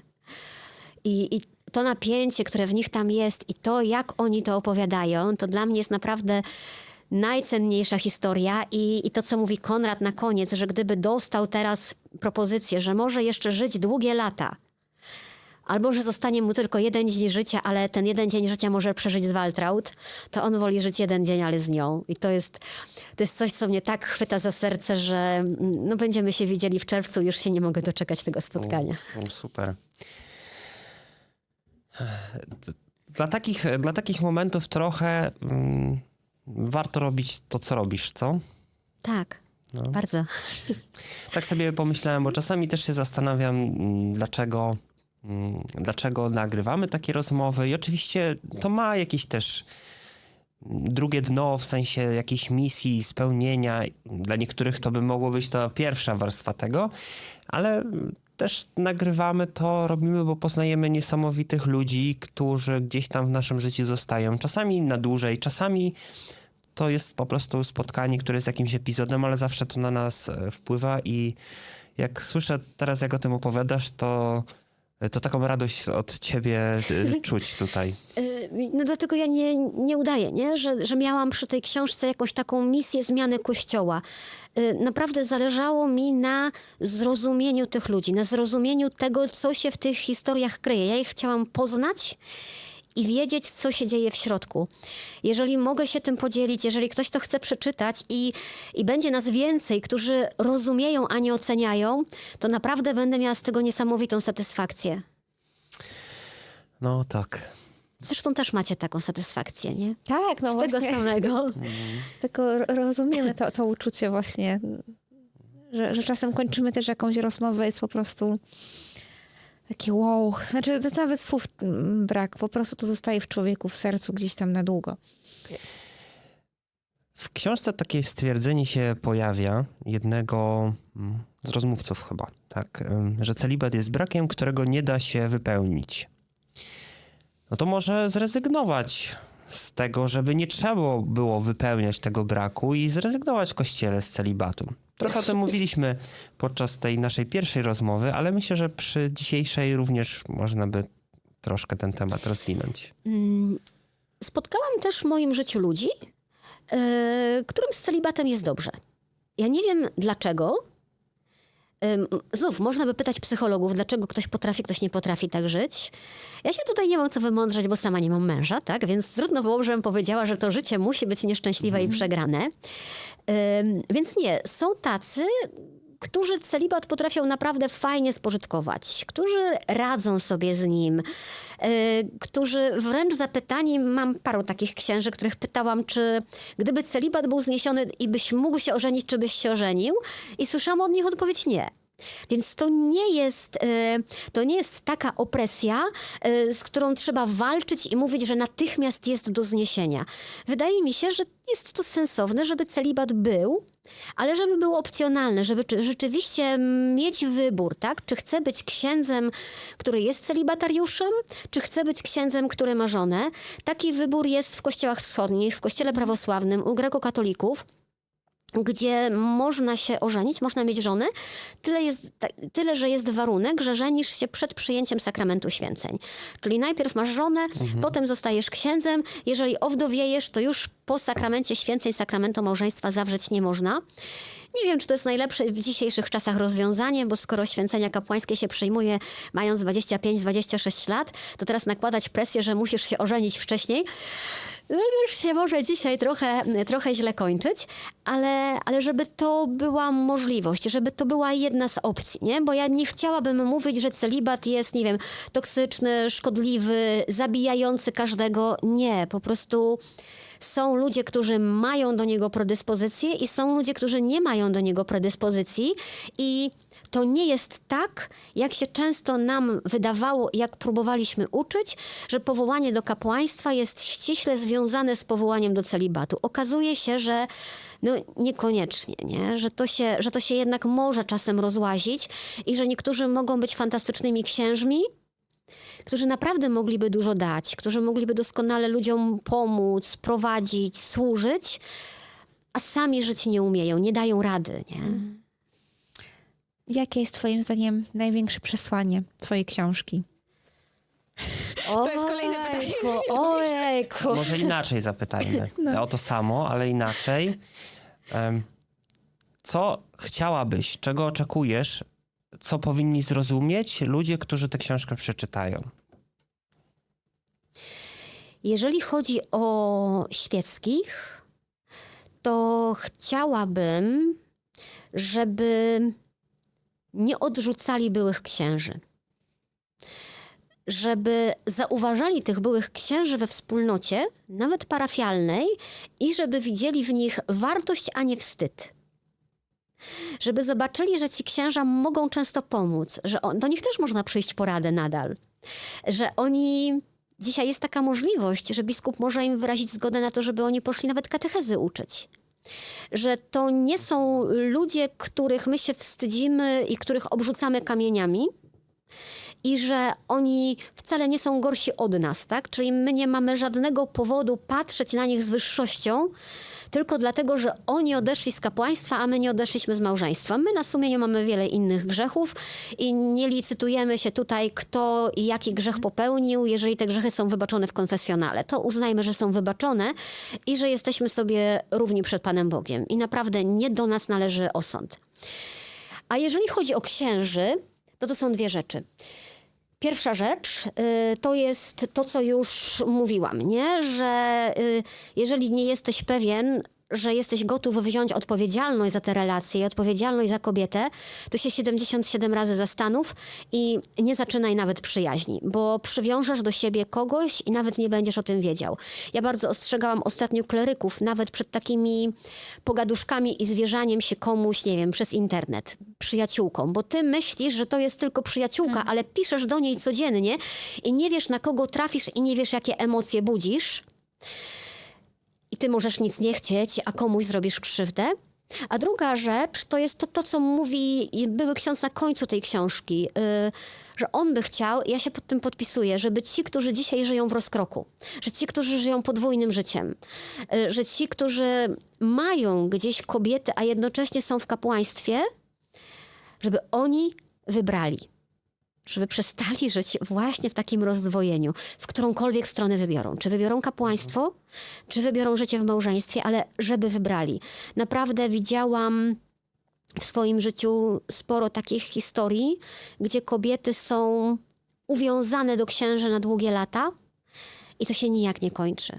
Jeżdżą wspólnie na wakacje, spędzają razem święta. Nie wiem, czy ze sobą sypiają, ale ta kobieta, która ma już 40-50 lat, która żyje z księdzem, czy w takiej bliskiej relacji od lat 20, ona już nie założy własnej rodziny. A efekt potem jest taki, że ksiądz umiera, a ona idzie w ostatnim rzędzie za trumną i nie ma prawa po nim płakać. Albo się dzieje taki dramat, że nie wiem, ksiądz jest po ciężkim wypadku samochodowym bez przytomności, jest po udarze, po wylewie bez przytomności, miesiąc, 2, pół roku, jest ojcem jej dziecka, a ona nawet nie wie, jaki jest stan jego zdrowia, jakie są rokowania, a o tym, że umrze, to się dowie kiedyś ze strony archidiecezji. Tutaj trzeba sobie zadać pytanie, nie jakie swoje potrzeby spełniam, ale co ja robię temu drugiemu człowiekowi. I to jest moja prośba do księży. No, myślę, że to jest w ogóle super apel, który rzeczywiście pokazuje tą drugą stronę. Bo raz, że takie życie podwójne, no to może bardzo wypalać tego księdza, ale to, że tam jest z drugiej strony ktoś inny, ktoś, kto ma prawdziwe emocje, prawdziwe uczucia, to jest coś... też ktoś, kto ma, że ci przerwę, ogromne poczucie wstydu, ogromne poczucie winy i to mnie zaskakiwało, jak bardzo to ciąży, żyje w tajemnicy. Że jeżeli, proszę, wyobraźcie sobie dziewczynę, kobietę, nie? Jesteś kobietą, że tutaj jedna z tych dziewczyn przez 6 lat żyła z księdzem w relacji, wiedząc, że nikomu nie może o tym powiedzieć, że nikt się nie może o tym dowiedzieć. Jaka to jest potężna presja. Kiedy oni wreszcie zaczęli być razem i stali się małżeństwem, ona odetchnęła nie dlatego, że super wreszcie jesteśmy razem, tylko super wreszcie mogę przestać kłamać. No to był powód, dla którego ja musiałam oficjalnie odejść od świadków, bo przecież mogłabym sobie żyć podwójnym życiem, no nie? Niby. To jest tak wyczerpujące, że po prostu się nie da, nie? Że zdrowy psychicznie człowiek nie uciągnie podwójnego życia na dłuższą metę. No No, chyba, że wiadomo, no, ludzie są różni, będą też tacy, którym to będzie odpowiadać. Ciężko to zrozumieć nam. Ja myślę, że w przypadku księży to będzie z jednej strony, nie wiem, może narcyzm, nie? Że nie przejmujesz się emocjami cudzymi, po prostu grasz na siebie i do swojej bramki. To będzie często tchórzostwo. To będzie lęk przed wzięciem odpowiedzialności za kogoś. Strach o to, że nie znajdziesz pracy, że niczego nie umiesz, bo przez całe życie odprawiałeś mszę świętą, nie masz zawodu, a masz 40 lat i nie masz co wpisać w CV, więc czasem wygodniej jest być dalej księdzem, a rodzinę mieć na boku. Tylko znów pytanie, co robisz temu komuś? Dopóki żyjesz, jesteś zdrowy, super. Ale co będzie, jak tobie coś się stanie? A może się stać w każdej chwili. No. Dlaczego Połamany celibat, tytuł książki? Jak wpadłaś na ten pomysł? Czy ktoś... Wiesz co? To chyba kiedy zaczynaliśmy rozmawiać o tej książce z wydawnictwem, to chodziło mi takie pierwsze słowo, które przychodziło mi do głowy, tak? Historia o tych, którzy łamią celibat, Okej. ale też o tych, których połamał celibat. O, dobra. Których celibat sprawił, że oni się stali innymi ludźmi, że to ich życie gdzieś pękło na pół, więc on jest i połamany, a czasem też łamiący niektórych. Okej, fajna interpretacja.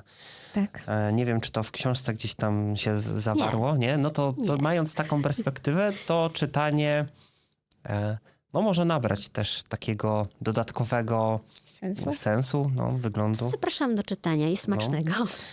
Tak. Wiesz co, Monika? Bardzo chcę ci podziękować za tę rozmowę, bo no to jest perspektywa, która w moim, czy w ogóle ten świat, on jest mi w pewnym sensie obcy.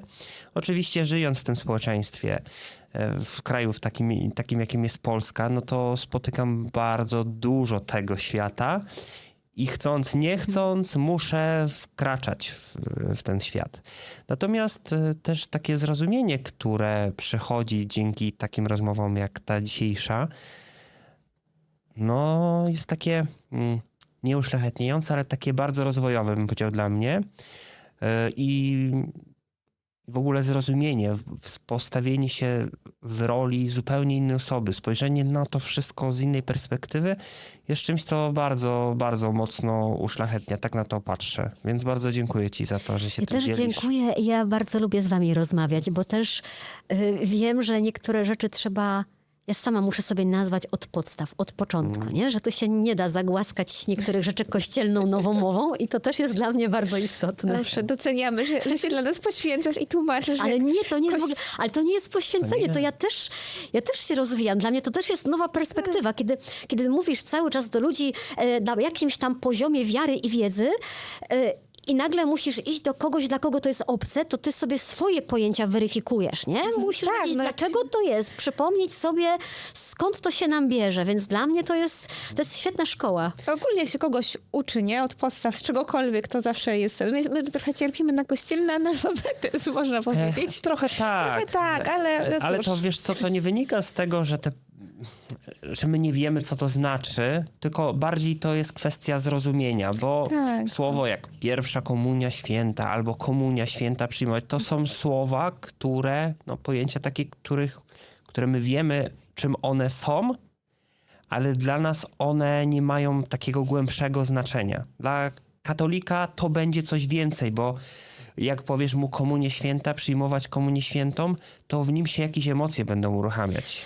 Ja mam wrażenie, wiecie, że dzisiaj każdy, kto próbuje uczyć czegokolwiek w kościele, albo księża, to ja bym dawała obowiązkowe spotkania z takimi ludźmi jak wy, właśnie po to, żeby pokazać, na czym to wszystko polega, tak? I jak my powinniśmy rozmawiać, bo wy dla mnie naprawdę jesteście jedynymi ludźmi, których spotkałam w życiu, którzy nie mają tego katolicyzmu wyssanego z mlekiem matki. Ja spotykałam ludzi niewierzących, ateistów, ludzi zbuntowanych, ale to wszystko, to zawsze są ludzie, którzy no, wiedzą, jak wygląda msza święta, bo ich tam prowadzili po prostu przymusowo. Więc to, że wam nie było wolno, to jest dla mnie zupełnie nowy świat i to Ciekawe. nie jest słabość. To jest po prostu coś fascynującego, tak? Rozmowa z kimś takim, i konfrontowanie pojęć, nie? No fajnie, wiesz, ty też jeszcze to doceniasz z takiego punktu jako doktora teologii, prawda? Więc, Też. Więc jeszcze, to w ogóle takie coś może Nie istnieć, też, tak? że nie było wolno, to jeszcze uczono nas takiej wrogości wręcz No do Kościoła katolickiego, no bo jednak w tej doktrynie świadków to jednak tam jest przede wszystkim Kościół katolicki na czele tej Że mierzywy. wrogości w was nie czuję, więc się dobrze rozmawia. Nie, właśnie dla nas na przykład to było ciekawym udało im się. odkryciem, że to nie jest aż takie straszne, jak nam wmawiano od dziecka. No zwłaszcza jak się jest dzieckiem, wiadomo, i cię tak nastraszą, a ty przechodzisz korytarzem szkolnym i widzisz, że idzie ten wysoki ksiądz w czarnej szacie. Wszyscy tak się mówią, szczęść Boże, czy tam coś i się tak jak z takim szacunkiem, a ty, to biedne dziecko świadków, które w życiu księdza nie spotkało, żadnej nie miało interakcji i nagle, o rany, co ja zrobię, no nie? Czy mam mówić dzień dobry, czy udawać, że on nie istnieje? To są takie myśli w głowie dziecka. Szczęść Boże to mówi ksiądz. Dobry, Nie, Nie? to jest Mówi się do generalnie, księdza? to jest jeden ze sposobów przywitania. Taki bardziej oficjalny, Niech będzie kościelny jest, niech pochwalony. będzie pochwalony Jezus Chrystus, ale Ksiądz po prostu odpowiada na szczęść wieki Boże. wieków, amen. Tak, a szczęść Boże to jest szczęść Boże, to jest takie krótsze, sprawniejsze. Ja tego też używam z księżmi Widzisz, częściej. ja na przykład w życiu nie wypowiedziałem takich słów, niech będzie pochwalony. Znaczy, teraz powiedziałem, ale chodzi No. do księdza, tak? Nigdy tego nie użyłem zwrotu. Istnieją takie sobie. Albo na przykład nigdy nie powiedziałem do księdza, proszę księdza. Tak, Nigdy w ogóle życiu. to To jest się w mojej tak ciekawy głowie temat. jest abstrakcja. Nie umiałbym powiedzieć. Jak przyjdzie tu mieliśmy- ksiądz, to ja nie wiem, czy ja... No ty. Tak, że ja o tym myślałam właśnie, bo była kiedyś dyskusja u nas jakby tak w gronie świadków, to tak już jakby off topic, że no przecież jakby jak powiesz do księdza ksiądz, to jakbyś uznawał jego tytuł. Ale ja tak sobie pomyślałam, przecież jak przychodzi na przykład, mieliśmy doktora psychologii, no nie? Nie byliśmy z nim na ty, tak jak z sobą, no to mówiliśmy, panie doktorze, czy jak idę do lekarza, to też czasem mówię pani doktor, czy coś, więc jeśli jego tytułem jest jakby, no to, że jest Tak. księdzem, to teraz to sobie mówię, a jak byłam świadkiem, to bym była nie. To ja zawsze, jak coś miałam załatwić właśnie w szkole na przykład i był ten ksiądz, to mówiłam, proszę pana. Myślę, że Że mu to nie przeszkadzało, myślę, że ksiądz jest tytułem bardziej takim społecznym, tak? W tym sensie, jakby ktoś chciał kogoś uszanować, już dzisiaj nikt tak nie mówi, tak? Ale tutaj do biskupów, wasza świątobliwość, eminencja, ekscelencja, to już są tytuły takie religijne, z którymi rozumiem, że ktoś niewierzący może mieć problem. Ale ksiądz to uważam, że jest po prostu to taką pełni funkcję w społeczeństwie, pani magistrze, tak? pani docencie. Tak. W teorii tak, ale no, w ale- mojej głowie nadal nie. Znaczy, chodzi mi o to, że dzisiaj jeśli pojawi się ksiądz u nas, to ja nie będę miała, jeśli będzie chciał, nie będziemy na ty, to nie będę miała problemu z tym, żeby powiedzieć, A ja nie proszę wiem. księdza. Ja nie wiem. Ale ty możesz mieć, no. I to jest, wiecie, to jest dla mnie zaskakujące, nie? I to ja się uczę, że w ogóle można mieć z tym problem, bo Tak. dla mnie to było absolutnie To naturalne. dosłownie może przez usta nie przejść. To jest panika. Też tak jak słyszałam o mormonach, że oni na przykład herbaty nie piją, nie, czy kawy? Herbaty i kawę. Herbaty i kawy. I to jest tak, że nawet odchodzą i nagle napić się herbaty i jest po prostu trzęsą się ręce, jak ja mam wypić herbatę. Jak ja herbatę piję 5 razy dziennie na przykład, nie? Co to za problem? A jednak. Takie nasze kształtowanie z dzieciństwa przez lata z nami zostaje. W zasadzie, no, tak jak jesteśmy ukształtowani, tacy jesteśmy później. Monika, bardzo, bardzo dziękujemy serdecznie za to, że tu przyjechałaś, że to się tym podzieliłaś. No, to jest mega pouczająca rozmowa. Masz w planach jakąś kolejną książkę już tak w sumie? Czy na razie odpoczywasz po tej? Nie, już jest następna, bo piszę o depresji księży tym razem, ale tak się powoli jeszcze rozwija, więc zobaczymy, co będzie dalej. Okej. To być może, no mam nadzieję, w takim razie do zobaczenia, chociaż no temat na pewno poważny, trudny, ale jeśli się pojawi, znaczy jeśli się pojawi, na pewno się w końcu pojawi, to chętnie przeczytam, bo też no mówię, tą perspektywę mam taką współczucia ogólnie do nadzorców, ja tak powiem nadzorców tak po świadkowsku, ale jest to temat, który ja uważam, że powinien być szerzej poruszany. Ogólnie depresja mężczyzn, a wchodząc w tak niszę, no to też księży, a jeszcze bardziej wchodząc w niszę, to też tego, że ci starsi, no z naszej perspektywy starsi zboru Świadków Jehowy też mają dużą odpowiedzialność, dużą presję i są pozostawieni sami sobie często. Też bardzo dziękuję, bardzo się cieszę i mam nadzieję na ciągi dalsze.